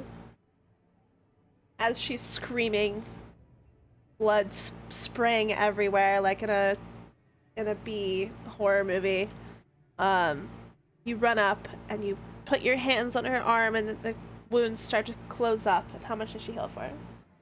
That's 5, 6, 7, 10. Oh, hell yeah. Okay, not bad. Alright, so you see the wounds are starting to seal up, the blood has stopped, and Bubble is just sobbing, and she's saying, Thank you, Solikha! Oh my god, I saw my life flash before my eyes! It's okay. Not today. We're gonna get you out of here. And just try and pull her away just a little bit. okay. Alright, it is Mournique's turn. Yeah, okay. I'm just gonna take a shot with the crossbow. Okay. But I'm going to use my bardic inspiration. Okay. And my bless. Good thing. I rolled a 4. Plus 6. Nice. Plus 4. So Beautiful. 14. Perfect. Hits. Okay. Big and fuck. that's 4 damage. Woo! So you shoot the crossbow, and the bolt kind of stabs him in the, I'd say like the pec area. So it hits him, but it's not stopping him from biting and throwing Yeah. stuff. Mournique is not the best fighter in the class by any means. That's all right. We got Wynne. Wynne, it's your turn.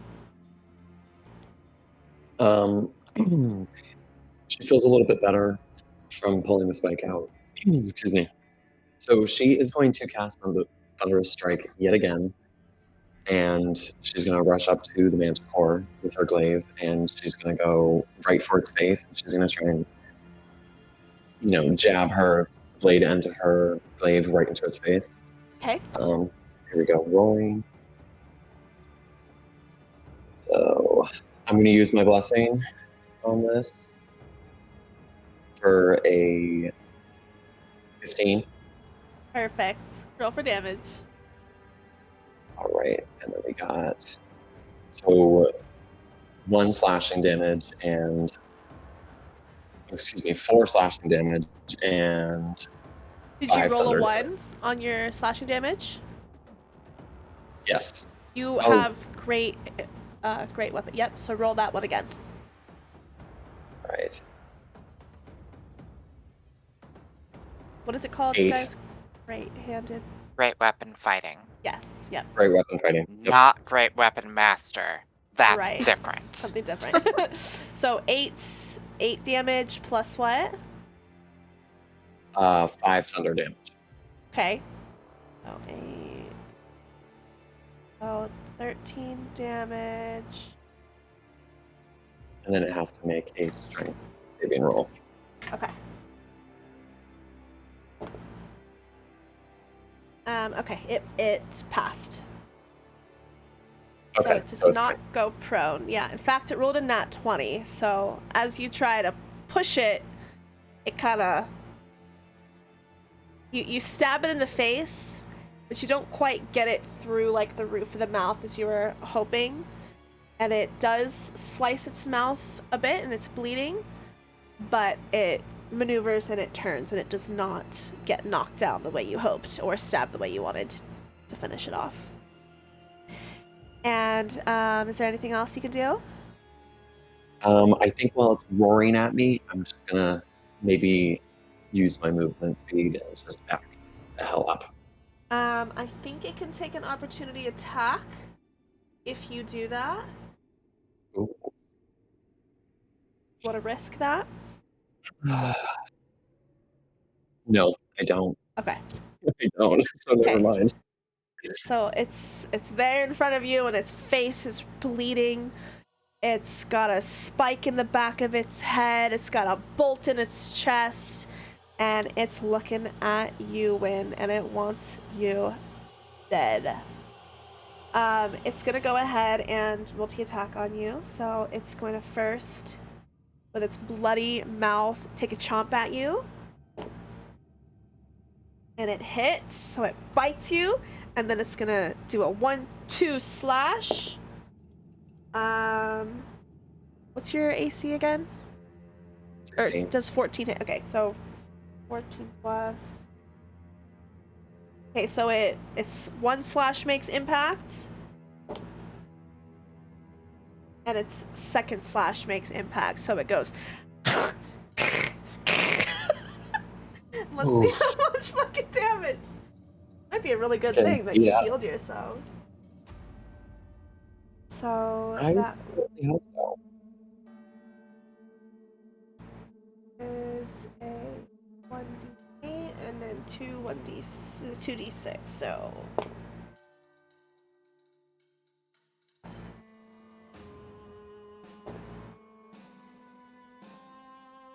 14, 15, 20. Oh my god. It does 20 damage. That's one more than it needs, so I'm down. Okay, well, you're not dead. You're just downed. So you are laying on the ground. You are bleeding out. You are covered in slashes and bites. This Covered in thing's... blood, that's mine and this thing's. Say that again? I said covered in blood that is mine and belongs to me. Yeah.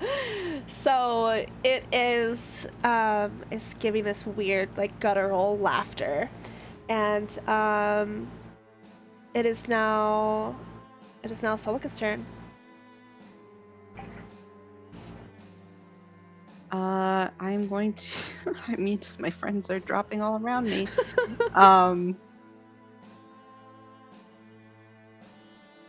Can I get close enough to cure wounds, Wynne without getting slashed by this thing? Uh-huh. Yeah. All right, same thing then. Okay. That's E8. You guys really have to stop doing this. She's just moaning. 8, 9, 10, 11, 14. Nice. So when you use a healing spell on someone who's downed, do they get that 14 health, or how does that work? Yes, they do. Perfect. Okay. Yeah. So as Wynne is bleeding on the ground, the manticore is still standing over her. Solikha sneaks over and touches the hand of Wynne, who's splayed on the ground. And you see this glowing light kind of travel through her arm and fill her wounds. And you see them seal up and the blood stops and she opens her eyes. You don't get hit her like that again. Gosh. I think she's too dazed and confused. She's just like, oh. Okay, it is Bubble's turn. Bubble is freaked the fuck out. She is going to. Oh yeah, I have spells and cantrips. I forgot. I have a bard, in fact. Let's do.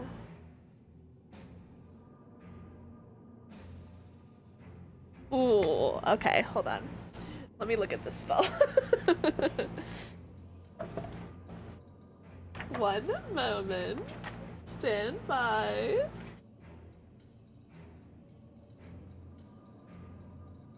This is very exciting. lot of CO. Here we go. Okay, alright.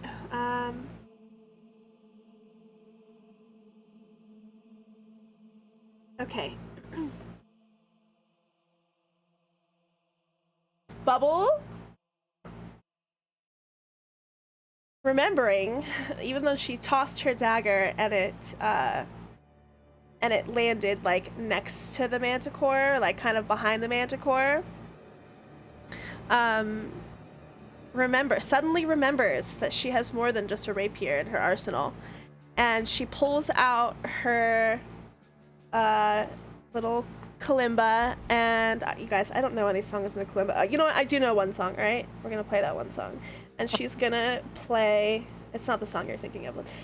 She's going to play this song. Oop.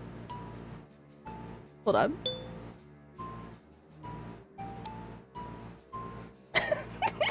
And as she does, you see the dagger that she had tossed and missed.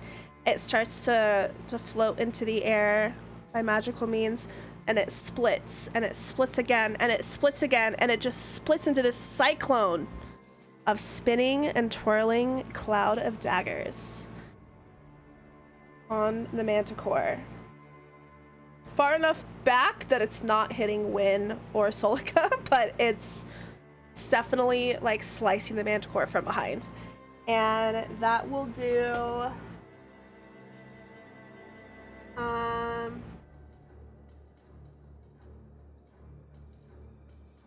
hold on, it says you fill the air with spinning daggers in a cube 5 feet on each side, centering on a point you choose within range. A creature takes 44 slashing damage when it enters the spell's area for the first time on a turn, or starts its turn there. Does that mean it doesn't take damage until it's its turn? I think it takes damage now and on its turn. Okay, alright, perfect. That is 4d4. So let's hope that Bubble can get a killing blow. Do I add any proficiencies or no? Do I add my charisma modifier or anything? No. Okay. So 6, 7, 8. Okay. All right. As Bubble is plunking away at her kalimba, the daggers are swirling and spinning around this manticore. It's bleeding, it's gushing blood, it's screeching, and you hear it say in this crazy guttural voice, "Fuck you!" as it collapses to the ground. Unconscious! Unconscious? Woo! Yeah, unconscious.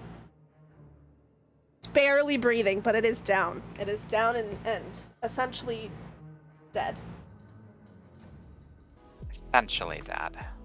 Back to cozy music. Wait, this isn't this is relaxing cafe chill. This isn't what I asked for. Hold on. That's after. Yeah. When we go back to the bakery for our garlic bread. Exactly. Okay. Alright. Okay. Congratulations. You have downed a manticore.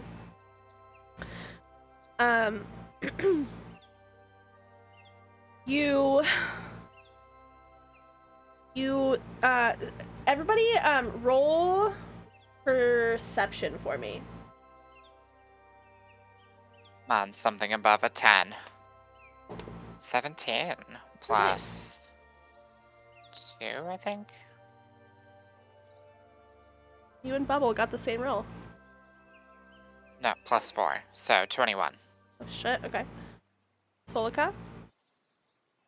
Solikha's too busy bandaging up the wounds for friends to really notice anything, because that's another one. Oh shit, okay. You got blood in your eyes, alright? And then Wynne? Yeah. Did you roll any? 12. Okay. Okay, so as the manticore is bleeding out. You see its life slowly slipping away from it. It's blood is coming out of its mouth, out of all of the pierced wounds on its body. And it's kind of choking and gurgling. And Good. Mournique, you sense something. I'm so happy you got this roll. This makes me so happy. You sense something in its mouth, and Bubble kind of mentions that Its mouth is really weird when I was poking it with my rapier.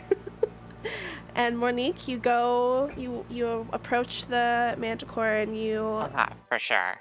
open its mouth. It is in the shade at this point, so Yeah. But what I want to do okay. is take out my orb. So I'm holding the mouth open with one hand, and I've got the orb with the other hand, and I'm gonna use Mage Hand to reach in and grab whatever it is. Okay. So as you reach your mage hand into the manticore's bleeding throat, you pull out a small little teardrop shaped item, and it's flat, and you take it out. Your mage hand takes it out, and it looks to be like a little compact mirror of sorts. Yeah, so drop the mouth, prestidigitation on the mirror, clean it off Cool. with the other hand, and then Mage Hand will actually become like, because it's like a spectral hand, it's gonna basically fuse with my open hand and Cool. disappear. I love that image. Okay. So, do you look at the mirror? Yeah, I want to Okay. examine it. Okay. So, as you look into the mirror, it's made of opalite. It is teardrop shaped, and there's like silver inlaid into like a teardrop carving as well. So it's like teardrop and then a teardrop drawing inside of it. And as you look into the mirror, you see yourself crying. A memory at the tip of your tongue, a time before you. A sadness erupts from your heart, and you see tears pouring out of your eyes, but you don't feel them on your cheeks. You can't seem to rip your eyes from the reflection of you. The sight of your contorted brow, downturned mouth, and swollen eyes makes you feel even more sad. You hear a whisper through a sob, just barely audible over the sound of your shuttered breathing. There's more to you than the universe thinks. A flash of light as the reflection of the sun catches the wing of a bird, and you blink. Your face looks normal, if not a bit shocked. And you close the mirror. That was the me in the mirror that said that? Yes. Wow.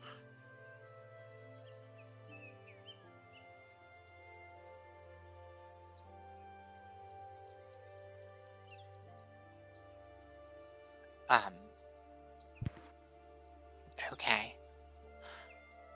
I'm going to keep this for later and maybe take a closer look at it some other time. All right, you can go ahead and add Mirror of Self-Reflection into your inventory. Okay.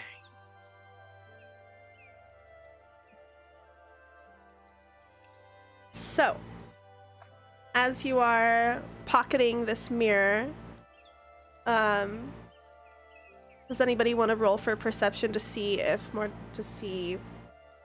you notice Mournique acting kind of weird? I would. Yes, go ahead and roll for perception. Not one. You are still just tending to your wounds with Solikha.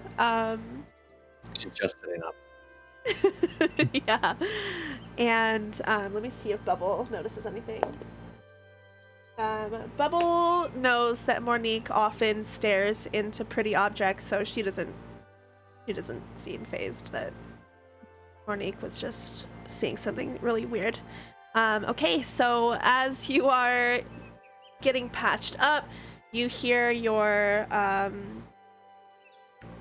also the headmaster is kind of coming to, and he's like, oh, what happened? And you see your teachers running over, you see the other students, and you look and you see that here, let me see.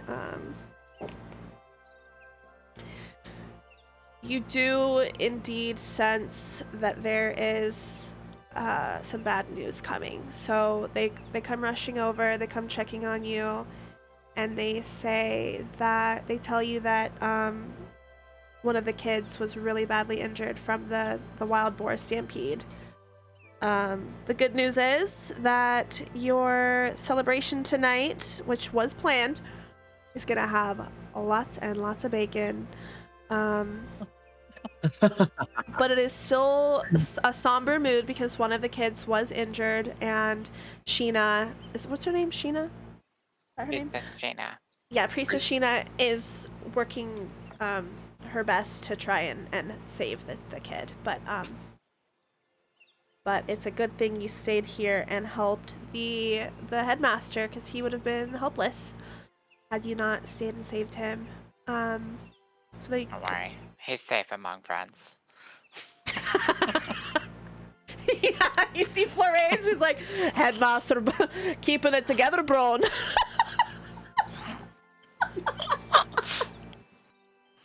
My God. You're safe among students. Never forget that.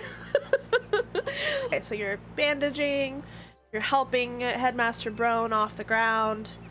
There's blood all over the grass. There's, this lingering sense of surprise, shock, fear, confusion, just kind of settled over the group.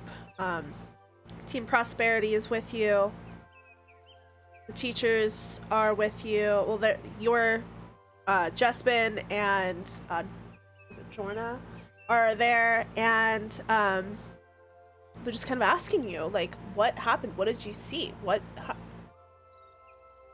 Actually, there's something else I want to do.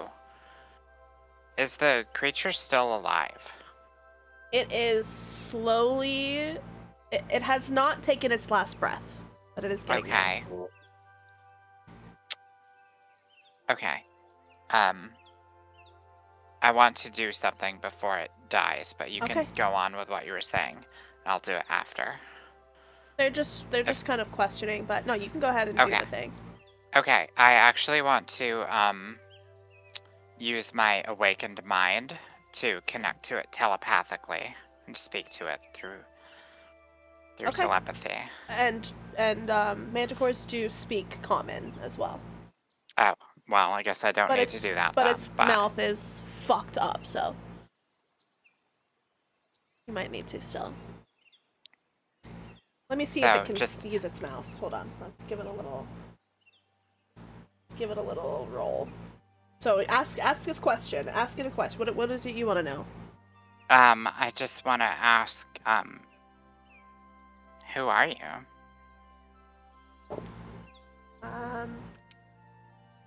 Its throat gurgles and its eyes are kind of rolling back, and you can tell that it can hear you, but it does not have the ability to respond.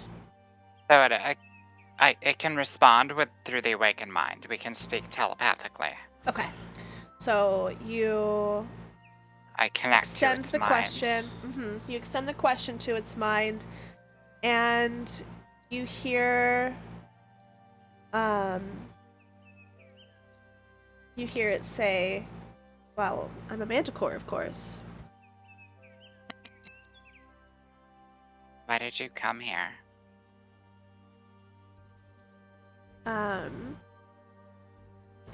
It says you can sense hunger in its belly, and you hear it say in your mind, I mean, this town looks delicious, does it not? I mean, you smell like donuts. You smell like donuts. Let's give it Okay, a creature voice. I agree with that. I was told Yeah. you smell like donuts. What is this mirror? Do you know anything about this? I found it in your throat. It didn't taste very good. That's all I know about it. No, I imagine not. What's your favorite flavor?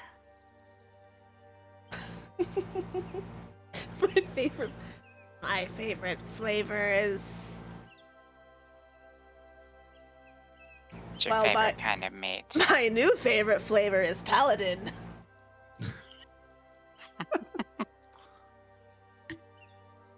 But I have a feeling Okay. I'm not going to be able to taste a Paladin ever again. It was delicious.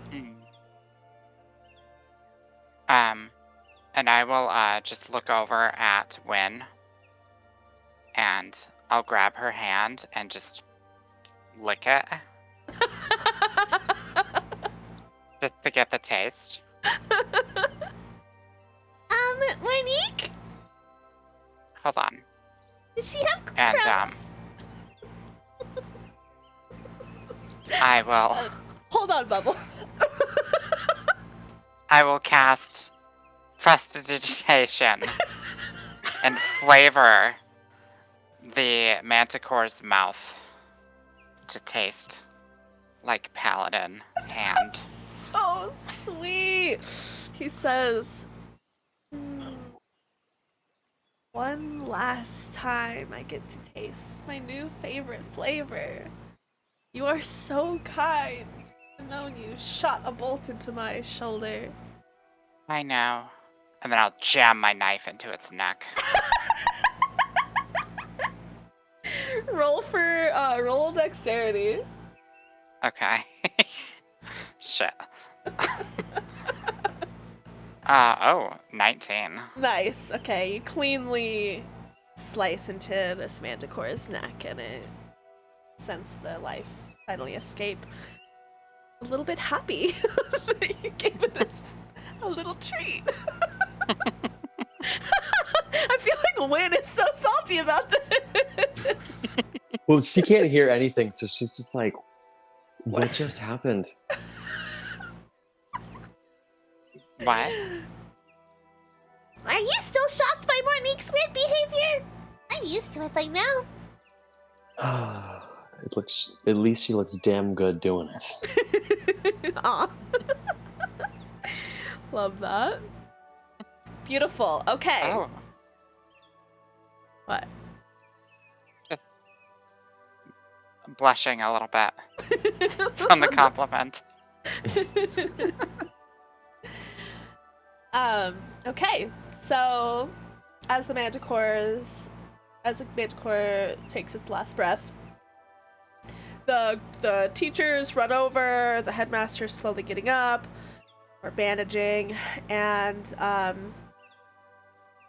we see some of the adults from the village running with a stretcher or whatever, like a, canvas full top with two holes. And they run over and they grab Brone, they put him on there, and they're asking if everybody's okay, and they're telling you about the kid in the playground got hurt, but Priestess Sheena is taking care of him. There's going to be lots of bacon tonight, and it fades to black, and the next thing you know, you're sitting in the inn, and there's a little bit of a somber, but still a excited tingling in the air. Because you did it. You say not only are you going to do your trials tomorrow, but you freaking saved the headmaster and all of your fellow students. And you're in the bar, and a tall half-orc woman with an eye patch and like Tight Leathers is scrambling around the bar, passing out drinks, taking orders, and let's say you guys walk in at this moment. She says, "Well, if it isn't Team Future, welcome, welcome. Grab a seat." Here, we'll put on some tavern music. Do we know her? Yeah, this is This is Barkeep Jones. She is your favorite barkeep. She knows everybody's order. She keeps people's secrets when they spill, when they're super drunk, you know. She's awesome. I have a question. Yeah. Did word get around at this point? Do we know if Team Prosperity kind of took the lead with the boars? We know that you know what? Give me some kind of check. Let's see. Give me Investigation, maybe? investigation check, yeah.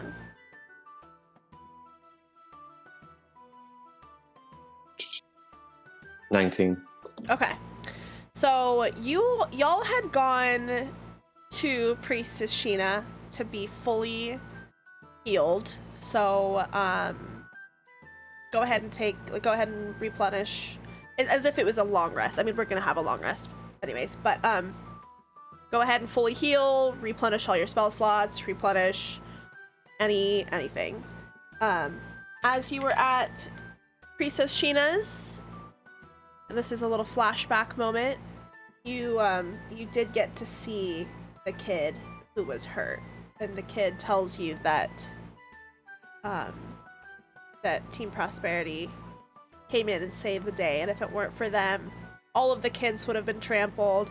The whole town could have been at risk because these were some scary boars. They were stronger than the typical just wild game out there.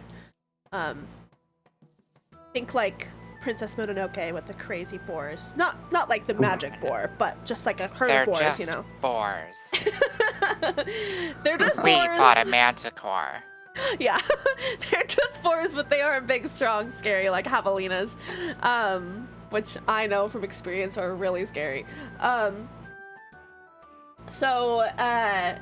you do know that Team Prosperity took the lead and saved everybody, and the kid he's gonna be okay, but he did lose a finger or something. It's Okay, like, so as we get a drink, I'd like to say, I hope Freed made it out okay. Okay, wait, hold on.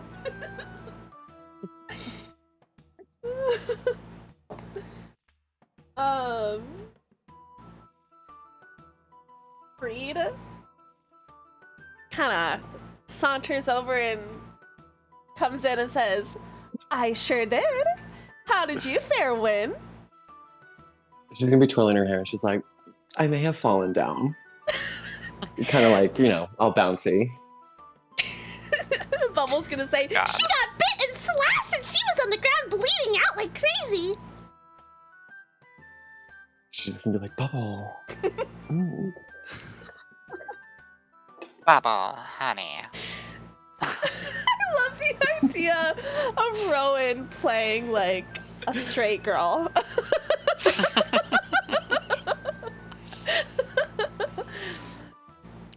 But you know, I mean, at heart. Right, yeah, you're one of the girls. Solikha really came in clutch.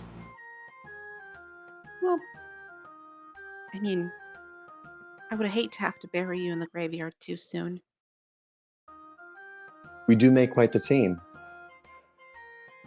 Yeah, we're already neighbors. We'd be really close neighbors then, huh? Mm-hmm. We were buried in your backyard. Well, it's not my backyard. It's more like the side yard. My bad. Right, the side yard. Oh, that's so funny.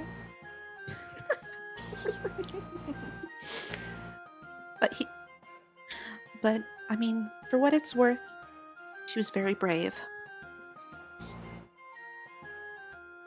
Charging in and fighting the manticore head on. Oh, thank you for that. You were brave too.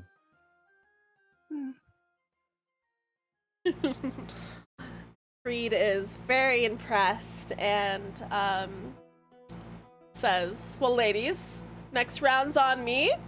To the Manticore Slayers." And everybody raises their tankard and to the Manticore Slayers. Yay. One big round of applause. Yeah. Exactly. And then you hear Numi say and then you hear Numi say, "Me and Mordan helped a lot too." Numi? Not now. Solikha, do you want to take this outside? Oh my god. Why? What can you do duel? outside that you can't just do in here? I would hate to embarrass you in front of all these people and make you look like a fool that you are. Hang on. I think Wynn's gonna step in and be like, "She held this team together." You must be pretty shoddy for someone who can barely call themselves a cleric. Like, who deals with dead and disgusting stuff like that anyway? Is she wearing? What is she wearing? Let me see if I put a description. She is wearing, like... Do clerics wear armor or no? I don't remember. They Some can. do, but Can.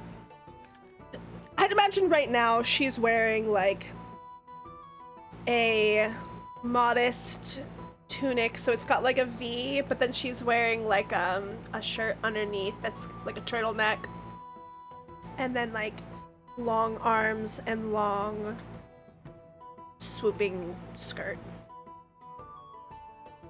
okay. She's like a church girl. Okay, that doesn't. All right, then I'm just gonna.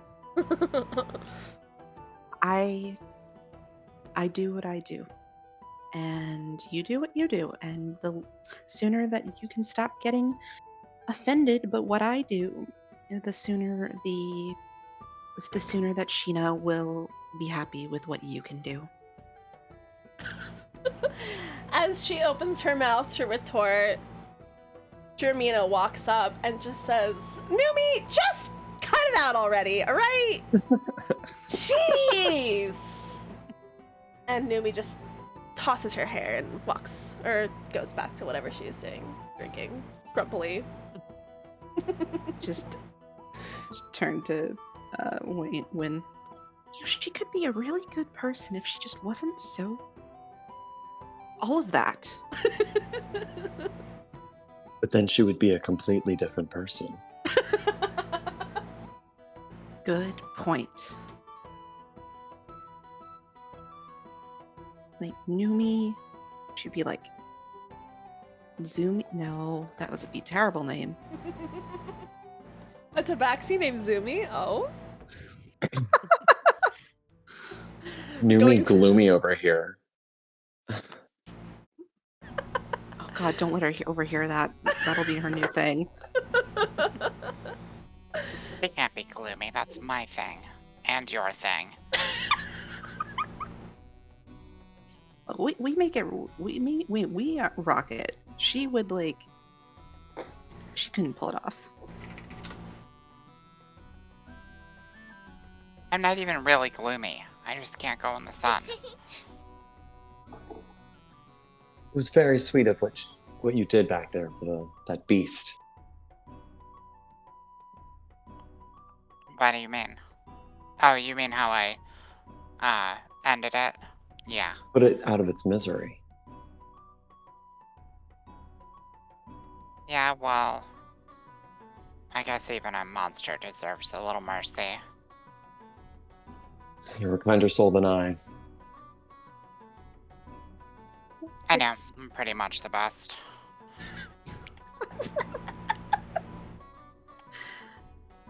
By the way, Bubble is on stage performing.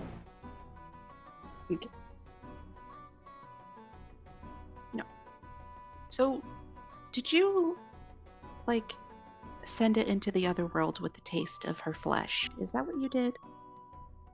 You know me so well. Wynne's gonna be like, "That's what you did." I take it back. I bet it's Why? really happy on the other side. Yeah, Although- I mean, if you're So if gonna it comes die, wouldn't back- you want to eat something good first? Well, if it comes back as an undead manticore, then we might have a problem on our hands, but, you know. I might. I mean, honestly, how often does that happen, though? Only like More? 1 in 3 times. I mean, you'd be surprised how many people want to bring other folks back from the dead. I mean, sometimes it's really, sad and depressing, and other times it's just like, hey, we found this cool necromantic book in the woods. What does this do? And they push the right button. At this point, Freed is looking at Wynne like, the manticore died with a taste of your flesh in his mouth? And apparently he really liked it. You can't quite see under his feathers, but he is blushing.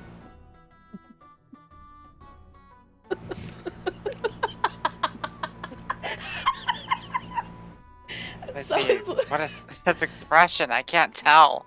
He's so mysterious. Why don't we go watch Bubble perform?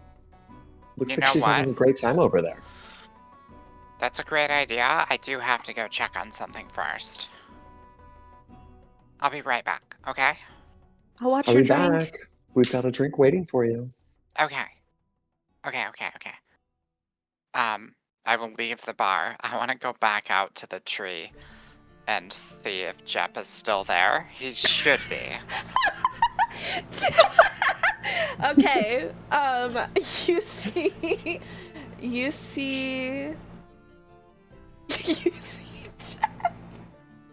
see Jep sitting under the tree, and you can see that Crespin had brought him some snacks.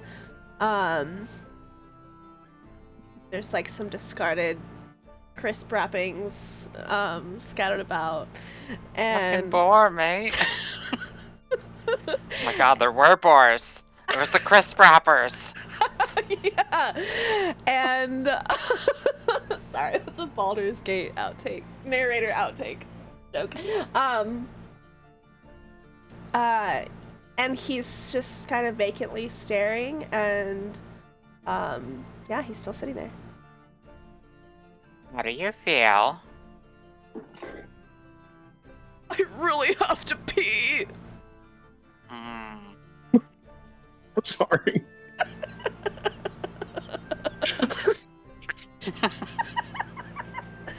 There Do was you no feel other remorse? suggestion that said he could go pee. True. Are you It's like sorry for what you did? I'm so sorry, Mournique. I will never fuck with little ones again. Good. You're free to go. I'll drop the spell. He jumps up and he just stands behind the tree and just starts peeing on the tree. As he's doing this, I want to cast Silent Image. This poor kid. Yeah, well, No, I love it. Keep Mournique's going. really nice, you guys.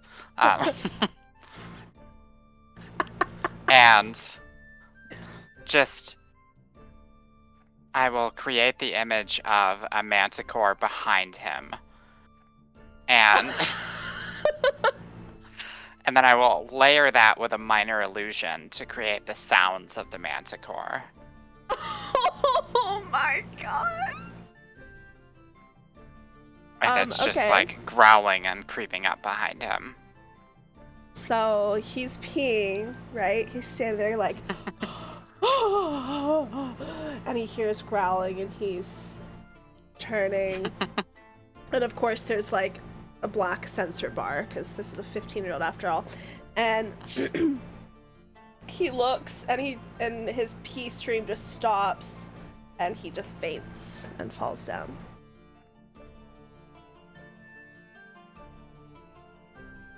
Dispel it and head back inside.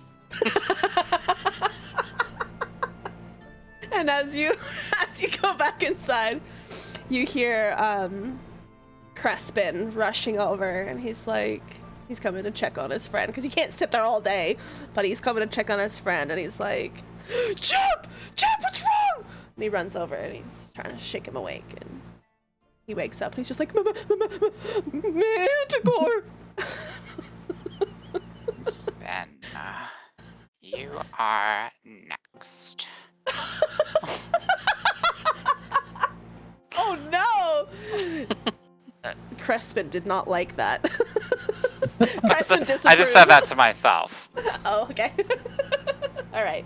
Okay, alright, so you go back in the bar? Yeah. Thank you for So fucking funny. that diversion. That was beautiful. That was wonderful. Okay, so, what else? What else do you guys want to do? There's, the teachers are there. Oh, you know what? The leaders of the town. They make their entrance, and everybody kind of quiets down for a sec, and you see two elves. The female elf has white hair, the male elf has black hair, and they're both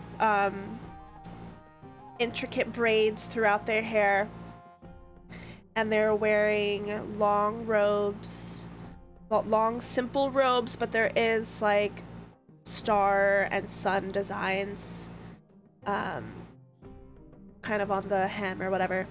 And you know these to be the leaders of the village. They're wizened, so they're elves, so they don't look old, but they are, them to be very old. You know that the female is Morla and the male is Morel. Morla has this like really stern look on her face, probably why the people in the tavern kind of hushed a little more.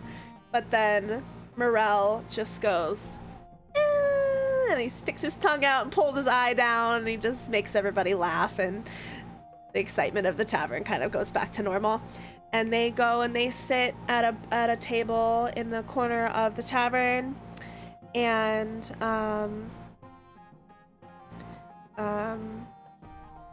then Morel kind of raises up his glass, and everybody stops and looks at him, and he says, to the Manticore Slayers and let me think, and the team that brought home the bacon, we appreciate both of your hard work in this scary surprise. We're not quite sure what happened, but don't worry, our knights, our town's guard will make sure there are no more lingering manticores. The bacon, though, we can keep that coming. And then Morla kind of like jabs him in the elbows and like glares at him, and he's like, oh, but of course, not to say that we want more children getting trampled. We really like that bacon. We're gonna put the butcher out of a commission with all this carving up he's gonna have to do. And he raises his tankard and he calls a toast to Team Prosperity and Team Future. And everybody raises their tankards, and you can kind of see some of the other teams are like, you little fucking spotlight thieves, like, who the fuck are you? But you guys know that you're way cooler and way better than these other teams that literally ran away. So, everybody raised their glass, cheers, and some people are starting to file out. They're a little drunk, they're a little tired, they're full to the brim with wild boar meat, and yeah. Do you guys wanna, what are you doing? Heading out? Staying for last call? I think I want to say goodnight to Freed. Alright, so Freed is about to walk out. He glances behind to see if any of his friends are still there, and he catches Wynne's eye. I'm gonna walk up to him and be like, I hope I see you around, big boy. It just kind of like prod his chest. And he, here, let's see what his reaction would be. He is very, like, flustered and, kind of see his, like, tail feathers kind of twitch around. And he's like, well, let's hope we, make it through the trials tomorrow, huh? I have good faith that you will.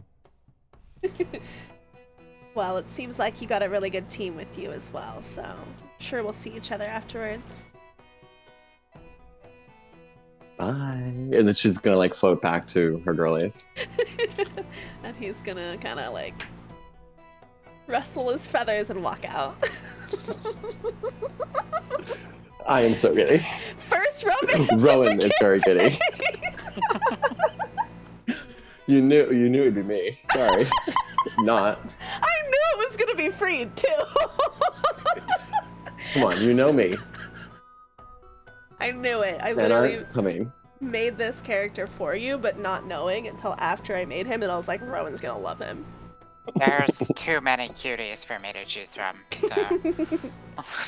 Yeah, take your time. Don't worry.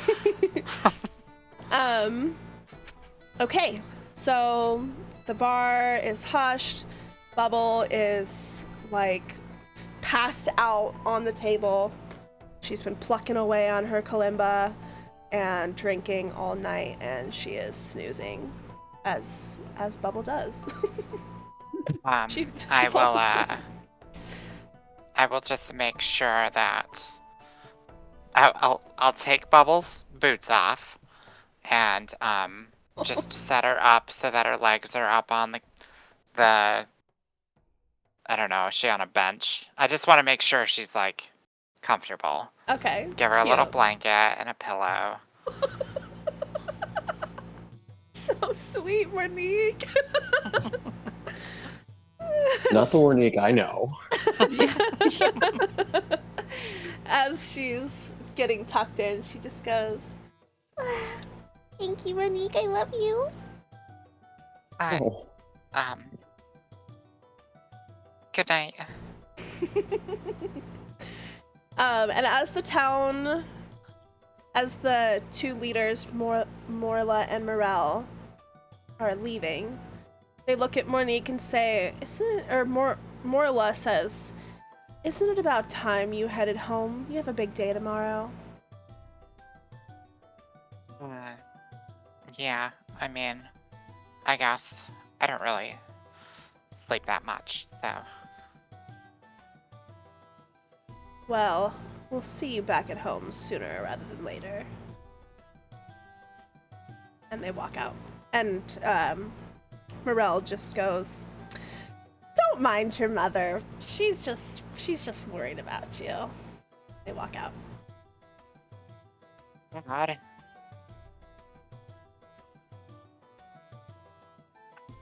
Embarrassing. The gears are turning. Did I just hear the word mother? Yeah. Solikha's like playing cat's cradle with herself, like at the table, and just watches this all happen. Just goes, maybe we should just like pick Bubbles up and like bring her back home, and not. I mean, if we're gonna get in trouble. Yeah, I guess so. I mean, not me. I mean, unless we could share her between us. But I can. Wynne. Yeah, the big tall girl.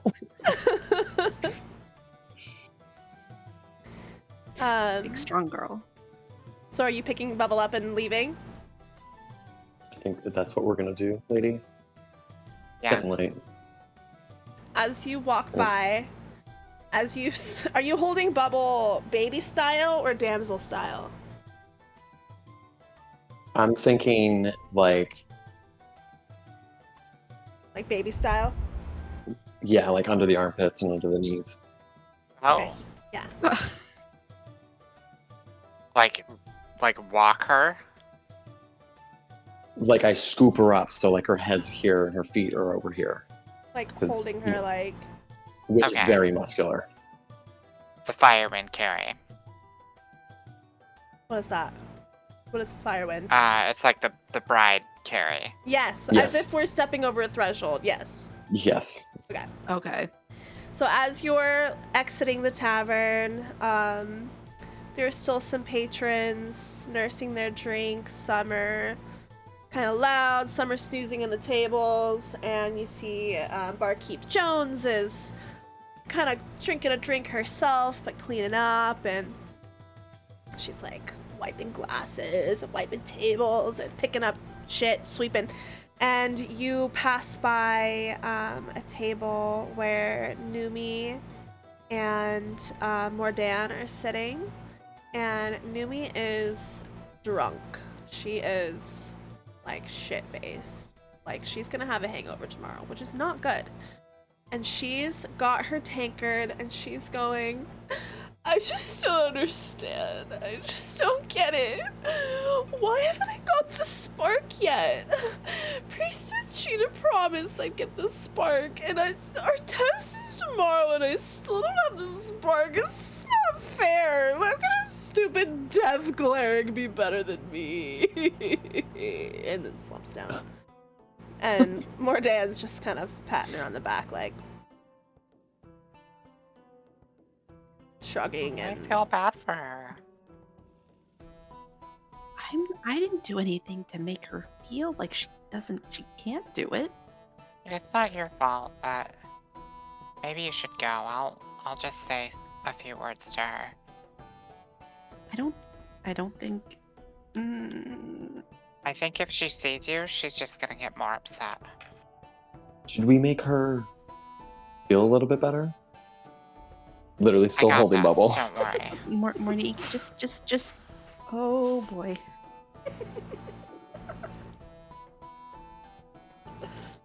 Okay, so the Wynne and Solikha take Bubble outside,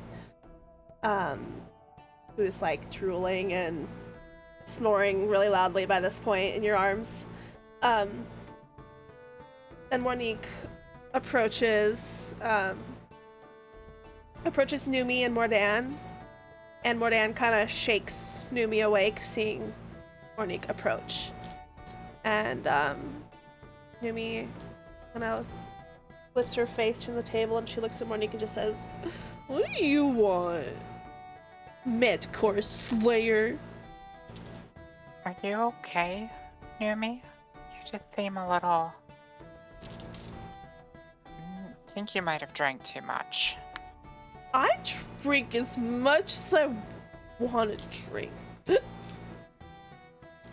Fine.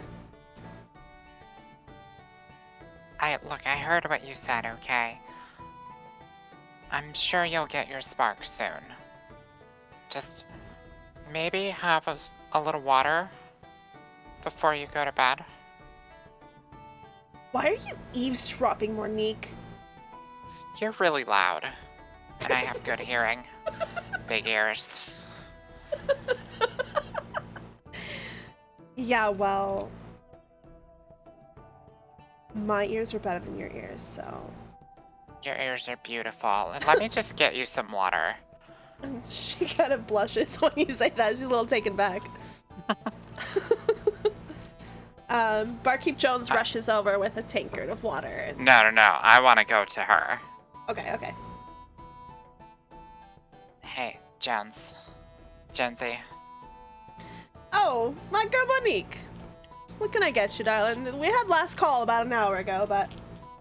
Listen, can you do me a solid? Get me something real strong. Your most vile liquor. Just 1 cup of it. Mournique, I'll owe you for this. You can't handle my liquor. My liquor is only for the strongest. It's not for me. Maybe your second strongest.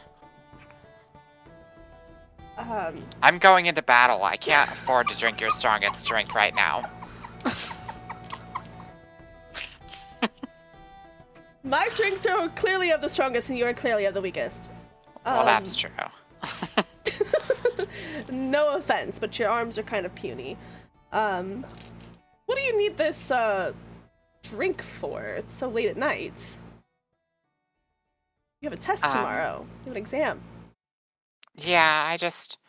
I didn't really get to drink much, and I just want to condense the experience into 1 drink. Give Had a busy night. Give me a... How about a deception? Because this is a Deception lie. check. Okay. ご褒美なんてどうでもいいけど That's true. Ooh, that's 絵 really は good. 昔から描いてるんだ 平常心で挑めばこ23. とくらい Oh my god! 描ける Wondermog, thank you for the raid. Hi everybody, welcome. We're playing D&D right now. Alright, so she sees that you really just want to get drunk. You want to catch up to everyone else, and if everybody's just been drinking ale all night, then what is 1 shot of liquor gonna do, you know? So she fills a shot glass with her strongest whiskey, which tastes absolutely vile, but it's strong. She passes it on over. Okay. And I will start to bring it back, and as I'm walking back, I'm gonna use my spells. I'm gonna use my magic, prestidigitation, to re-flavor it to taste like water. That is devious. Yeah, and just clean it up and make it look clear. Okay. Here, honey, drink this, and I'll take the last of your cup, if you don't mind. She will... Ooh. Hold on.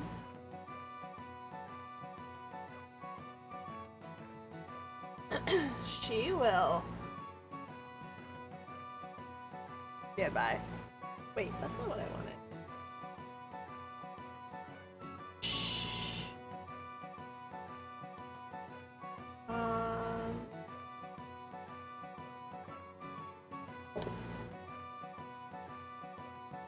Okay. She grabs the shot glass and she says, "This is all the water you could muster," and she just throws it back and drinks every last drop. You're so efficient. I didn't think you needed more than that. Wow, Okay, good night. Flattery will get you everywhere, huh? And as the whiskey warms her belly on the inside, she runs outside and throws up. Wait, does she actually like me, though? Can I detect thoughts on her? You can try. Okay, I'm sorry, I just do so much, but like... No, it's okay. Okay. I love it. Does she have an intelligence of 4 or higher? It's the first criteria. Yeah, yes, she does. Okay. I can read the surface thoughts of the creature. So the thoughts that you are hearing are...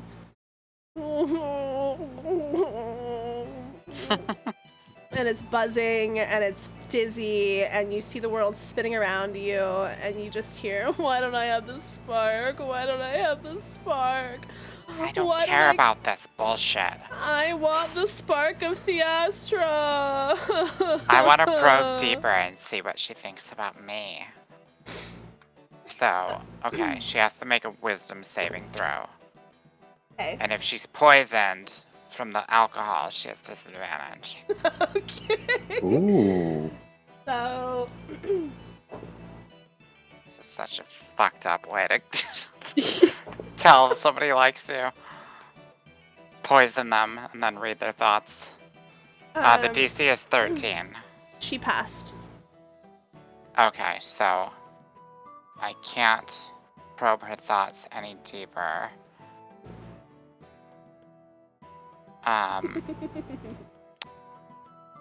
Okay, so the spell ends, and the target knows you are probing into its mind, unless you shift your attention to another creature's thoughts.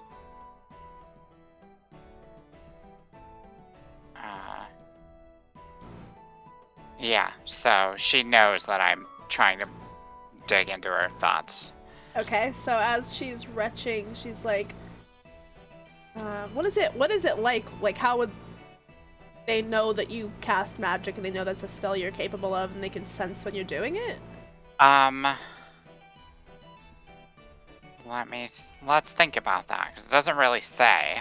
Okay. But maybe, like, she can just feel my presence or something, like she just has an itching in her head that says Mournique. I don't know. Okay, so as you attempt to probe deeper to kind of get a sense of what she, how she feels about you, she's done throwing up and she wipes her face and she's just like, Mournique, when's the last time you went to church? Where is it again? The priest is... Exactly. Go away from me. Good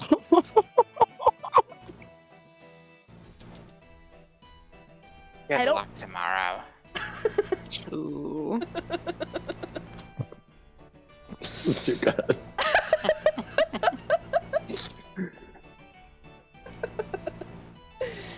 The fucking music. That's my theme song. Yeah, okay. I'll go Cool. home. Okay. So where are you guys taking Bubble? We know she I'm lives, right? I'm gonna think back to my place just because I don't know. I'd rather be able to be there for her if she gets sick or something. Yeah. She's mostly sleeping because she was performing all night. She's just very tired. Do we know where she lives? Yeah, she lives in a little cottage in between the graveyard and Wynne's father's farm. She lives in the I'll take her moment. Mm-hmm. What'd Like you say, Wynne Evelyn? is She lives in the moment. Yeah. Anyways, go on, Lizzie. like Wynne is carrying the bulk of Bubble, and I've just got like a foot, like helping prop up a foot. Bubble kind of wiggles her foot like, oh, that tickles. Careful now, we got you. Cool. So you'll drop Bubble off at her little cottage, walk through the tea garden. And her house is unlocked. It's quite cluttered. There's a bunch of art supplies and shoddily made plush toys and different instruments and instrument cleaning tools and a big cozy bed with like blankets and pillows and like a big nest basically unmade.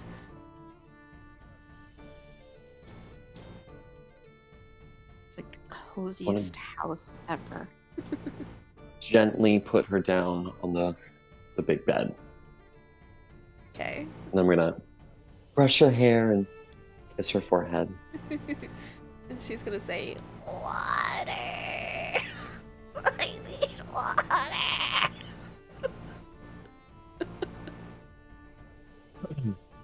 Soul? Yeah. give her like a cup of water and like a cute little like teacup mug or whatever she's got there. Cute. Perfect. We'll sip the water and then sleep. I just hope she sleeps it off before tomorrow. Are you will. worried? No, she'll be fine. She definitely didn't drink as much as Numi. Numi, do me. To be big too. I don't know whether it's whatever. I hope Mournique is nice to her, but I just don't know whether it's going to make things better or worse. And that's usually how things go with Mournique. She just does her own thing. You know what? I have faith that whatever she did is gonna help her help us. Love that. I just don't know whether I should be worried about a knife coming in through my window from Numi.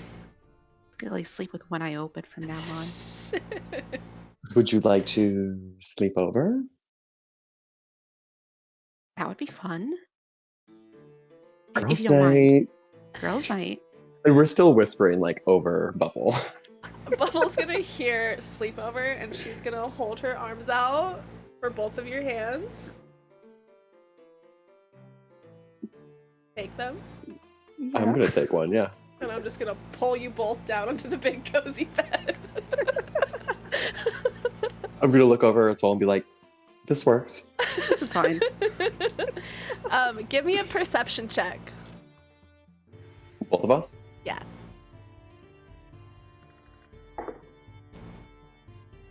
Oh my god. Uh-oh. A 6. It's another 9. 9, okay. Not going well. So, you see from out the window a faint yellow glow illuminating the grass as if something glowing is on the roof. Bubble, do you Ooh. have glow lights?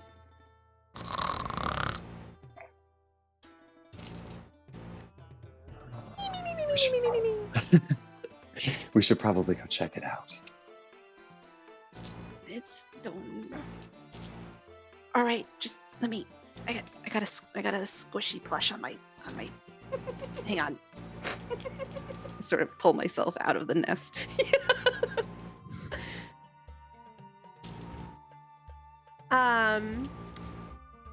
You guys are going to go outside to check?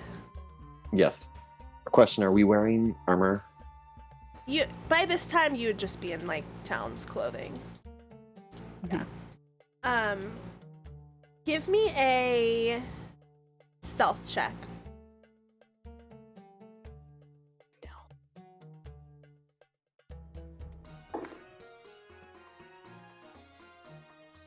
Not one. 15 for me. Okay, so as Wynne steps outside, she kind of trips over some of the stuff that Wynne is a klutz. She steps, she kind of stumbles over like a gardening tool that was left in the grass, and before you're even able to get out from under the roof, like the patio roof, I guess, you stumble and you make a loud noise, and by the time you get out to the grass and look up at the ceiling, the roof, whatever was there is gone, but you see in the woods, the glow is starting to, like, go further from you. Quickly. You're unable to quite see what it is. Looking up from the ground, she's gonna be like, I kind of want to just go to bed. Well, I mean, What if it was like...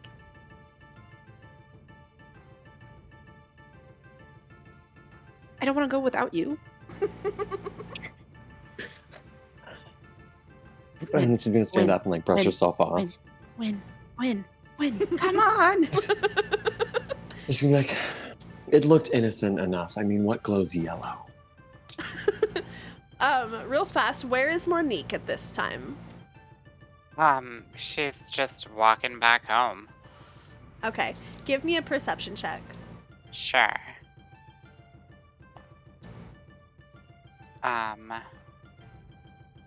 That is a 18.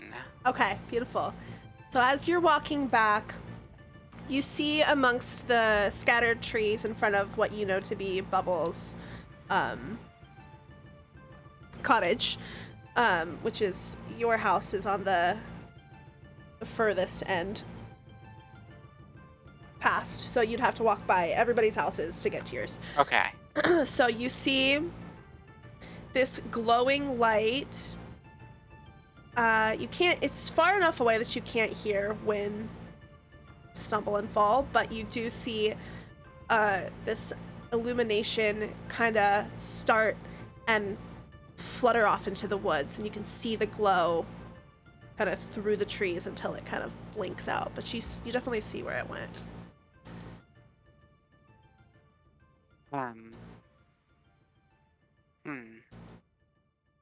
Yeah, I'm a curious type. It's nighttime, and this is when I'm most active, like a cat. So I would like to follow the light into the forest. I just want to see. I've Okay. been in this forest 100 times. I'm sure it's fine. Yeah.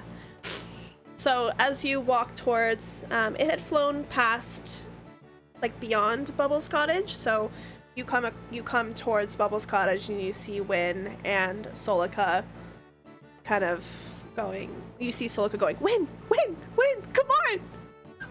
And you see Wynne kind of dusting herself off. There's like leaf stuck in her hair, tea leaf stuck in her hair, and dirt on her shins. Oh, hey, my friends. Mournique, there's... Are you okay? There's a light in the woods. Yeah, there's a thing. Are you okay? I'm fine. I think Wynne stepped on a rake. Definitely not as bad as earlier. I love this. I love that Wynne is such a klutz. Rings pretty true. Okay. Okay, so y'all want to follow the glowing light? Yeah. Yes. Okay. So, as you make your way through the woods, you pass a pond with some ducks sleeping by the bank. So you walk by, you hear a little, or should I say, you hear a little. Rowan,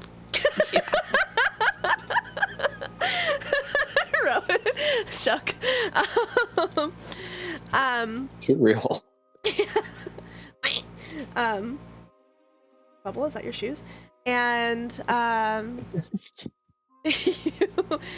you pass a pond, you pass like a little field, and you come into like you see glowing light coming from a thicket. And as you enter the thicket, you see a quite large glowing owl. And it's just perched, and it's just looking at you. Have we ever... Do we know of any like religious symbolism with an owl? Give me a history check. No, give me a religion check, sorry. Silly. And then what were you gonna say, Lizzie? I was just gonna say, have we ever seen or heard about a creature like this before? Give me a history check. 8. Well, I know somebody has. So Rowan got an 8. You don't recall any kind of religious symbol related to owls. I got a 13. Okay, so you faintly recall, despite after everything that's happened today, that Bubble told you that she had a dream where an owl was on the roof and all her friends disappeared, and the owl told her that it was her fault. Really? Completely forgot. Good. I mean, it's a really. It's the really- drinks. I mean, maybe this isn't the right owl. Like, because owls, there's like nice owls, and there's smart owls, and there's tiny owls, and there's big owls. Ooh. Like, Um, okay. Mournique has sat down on the ground in front of the owl. We're a good distance, like maybe 15 or so feet away, 15, 20 feet away. And she's looking up at the owl, and she puts her orb on the ground, and she just starts like setting up some items. And I will be casting Speak with Animals as a ritual. It takes 10 minutes to cast. Okay. Wynne, is there anything? What do you mean? You have this spell too. I mean, I'd like to, but if I don't want to interrupt Mournique, Okay. I don't want to also confuse the owl. We're both going to be like, "Who are you? Why are you here?" Woo! Who Everyone's are just you gonna be talking to? hooing at each other.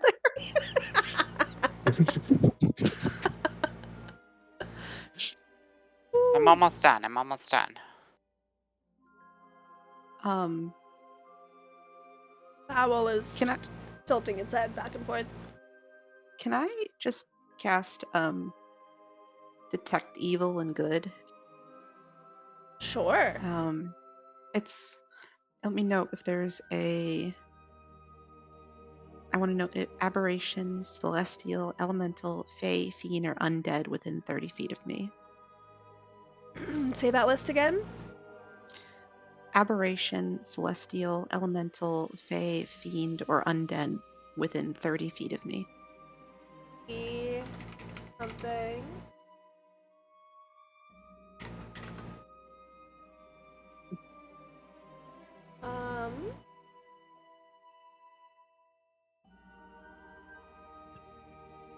Okay. Yes, there is. Does it tell you that that you know what it is? If there is, as well as where the creature is located. So Yeah. you sense one of those. Does it tell you? Do I tell you what of that list it is, or you just know that it's there?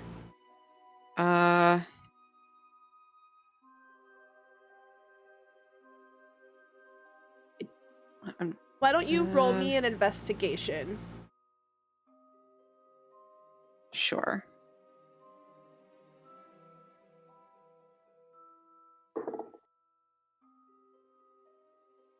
+12 13.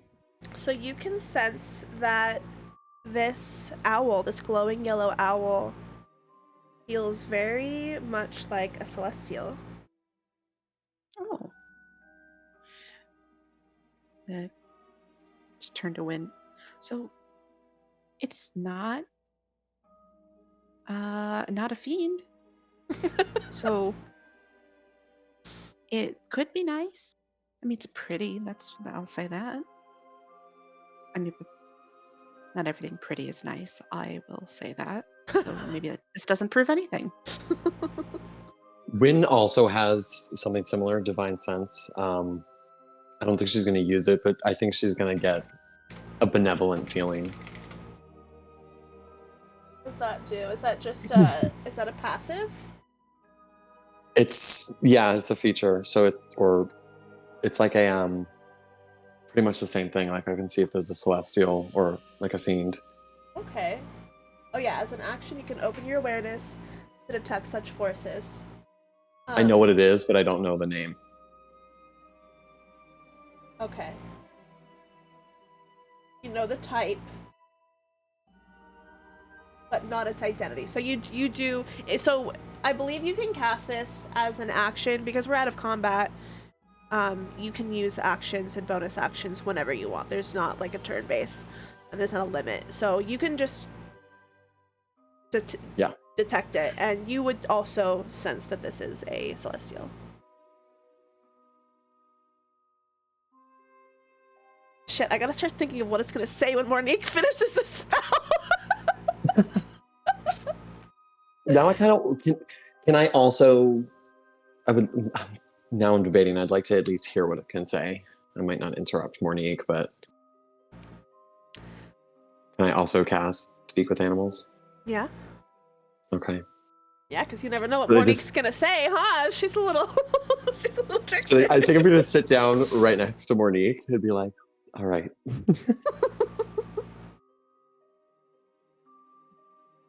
Just give me your blood.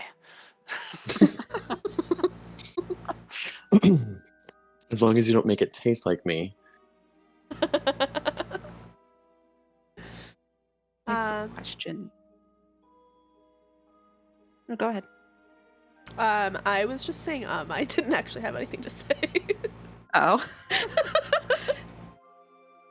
Just begs the question if people's blood taste, like have a different taste. It's not just the skin. Right? It was like your skin that she She gave. liked. Yeah. It mostly tastes like iron. Doesn't Like answer the my blood. question, but I'll take your word for it. Sorry, I'm in the middle of something. Actually, it's probably about done. Okay. Who? Who? Who? Who are you? Who are you? Why did you draw me out here? You followed me. I think you wanted us to see you.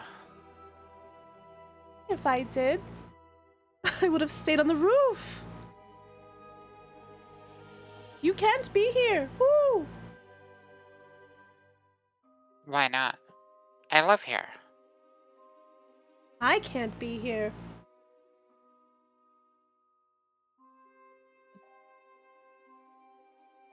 Woo. Who?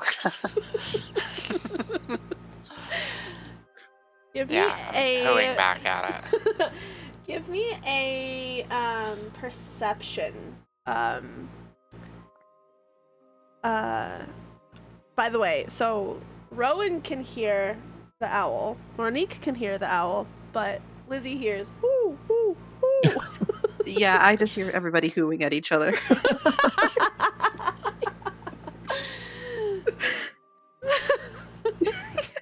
So is Wynne translating or?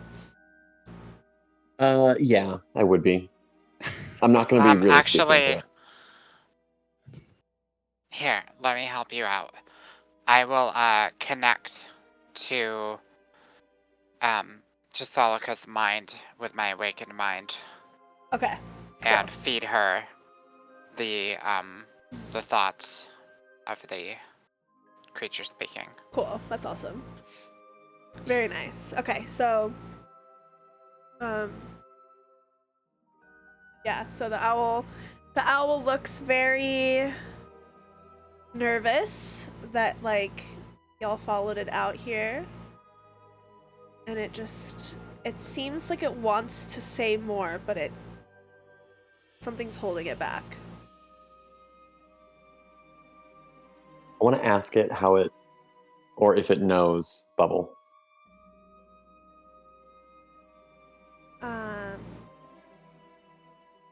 The owl. Because of the dream. Right. I mean, I'm not going to mention the dream, but Well, go ahead and ask in character. It helps me out. any specific reason you chose that roof to sit upon? I smelled the tea. Ooh. It smells really good. It's good. Did you try it? Ooh, you scared me away. You chased me into these woods.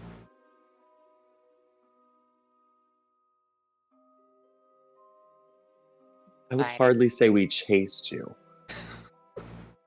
It looks right at Solikha.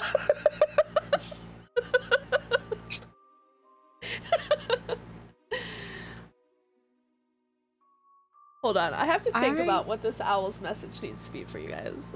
Go ahead. Lizzie. We really didn't chase you. It was a rake. I translate.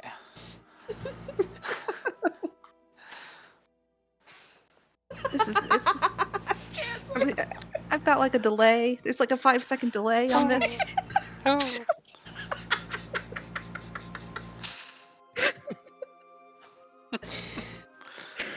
Okay, let me think about this. I did not I will plan be your any interpreter. Of I'll keep your message completely confidential. this. You're translating. Solikha thinks you're ugly.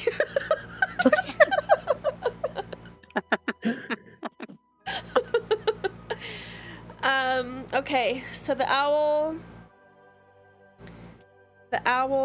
seems very apprehensive. I gotta give you guys something. So the owl says, Owl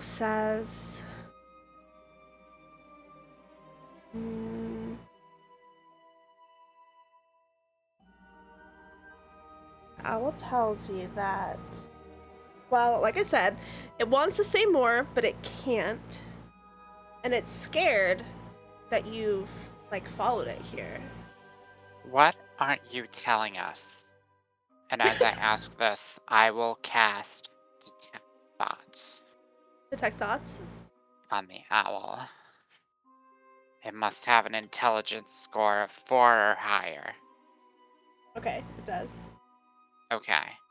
So I can get the surface thoughts. What does it think when I ask that question?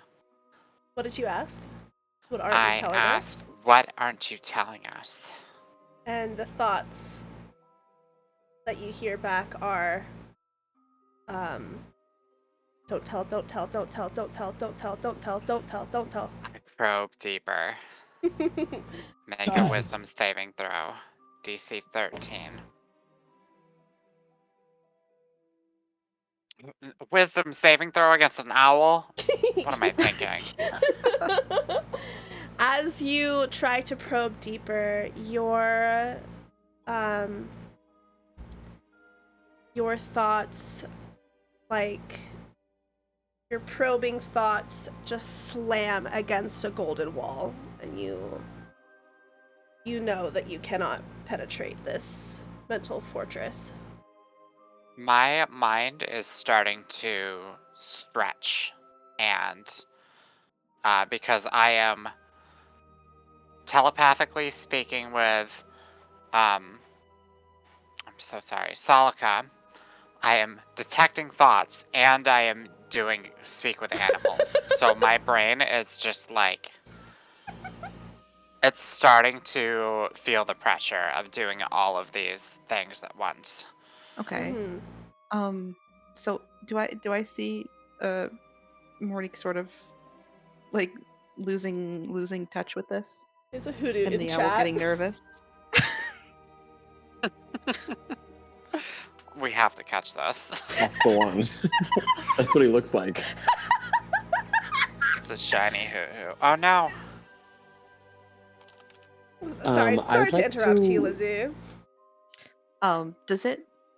Do I see both Mournique like losing grip on all of this, and the owl like starting to freak out a bit about, like, is it nervous looking?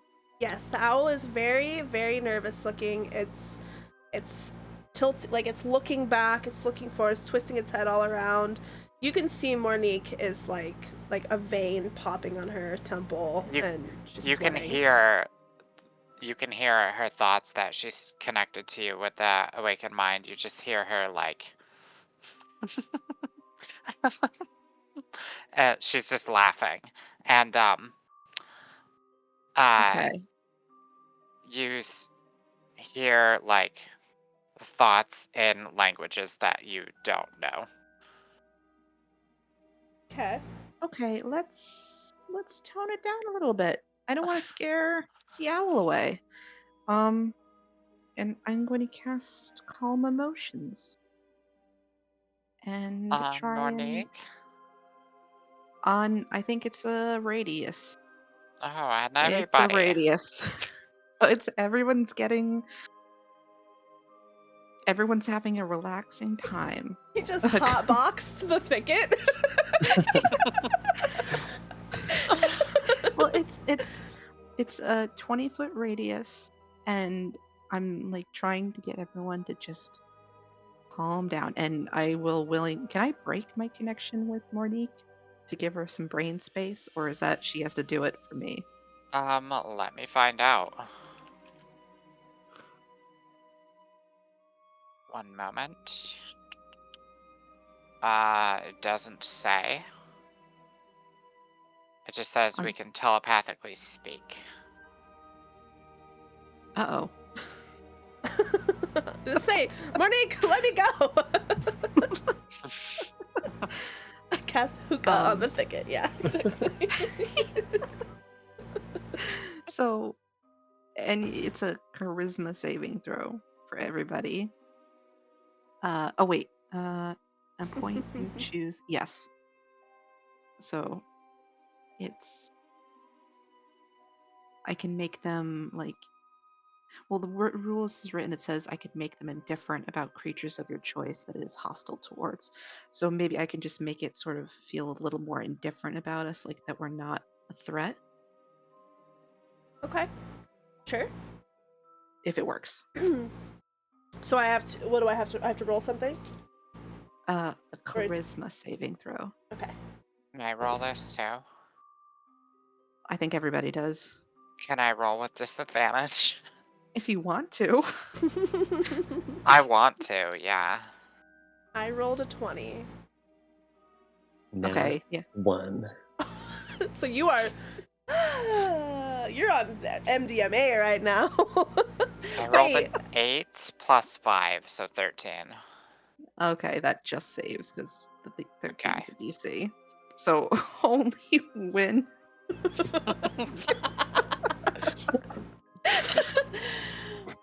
So as You're the just gonna have owl senses the calm emotions, it's starting to get a little more frantic because it's worried that your trickery might cause it to spill the tea. Oh shit.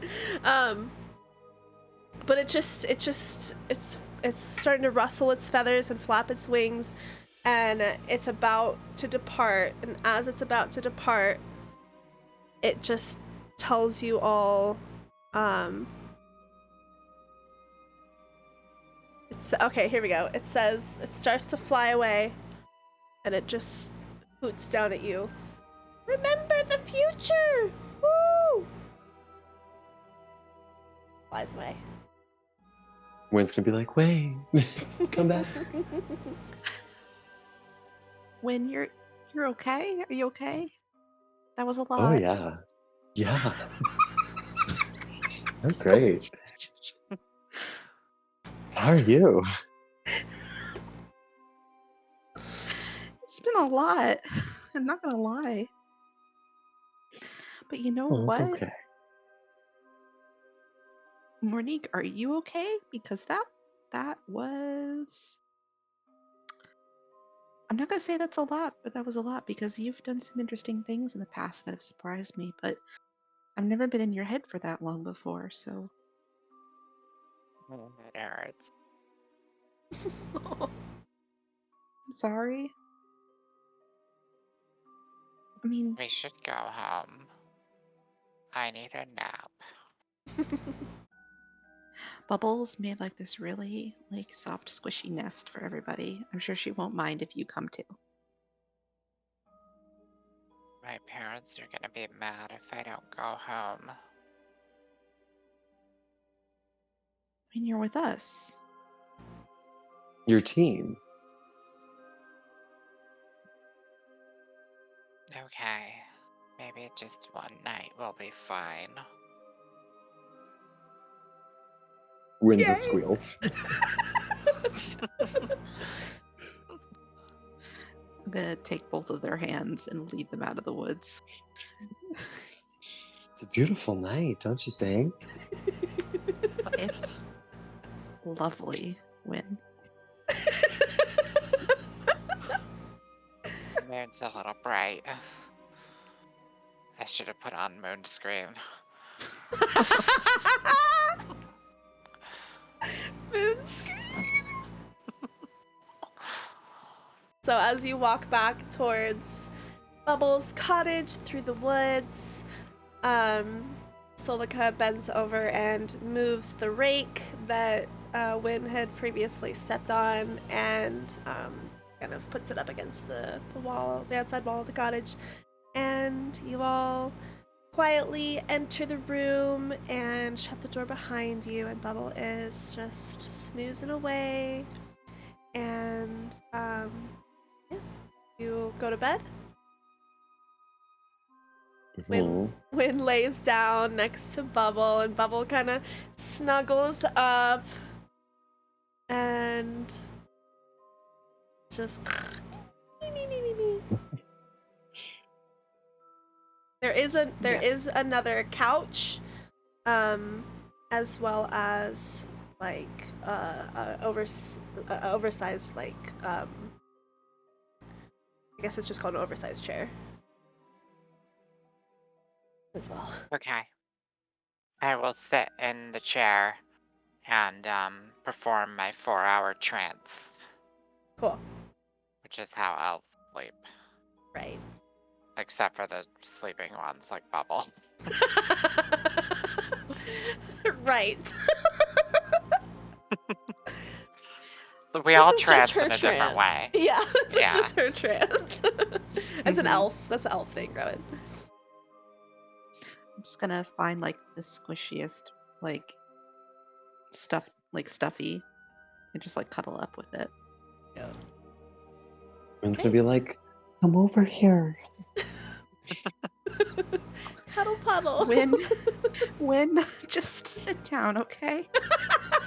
And remember, she's still buzzing from all the drinks. True. She's crossfaded now. And like as she's like, cuddling with Bubble, she's gonna be like, I wish Fleet was here. And you'll just hear Bubble say, No boys at the sleepover. Well, you gotta lay off the ketamine.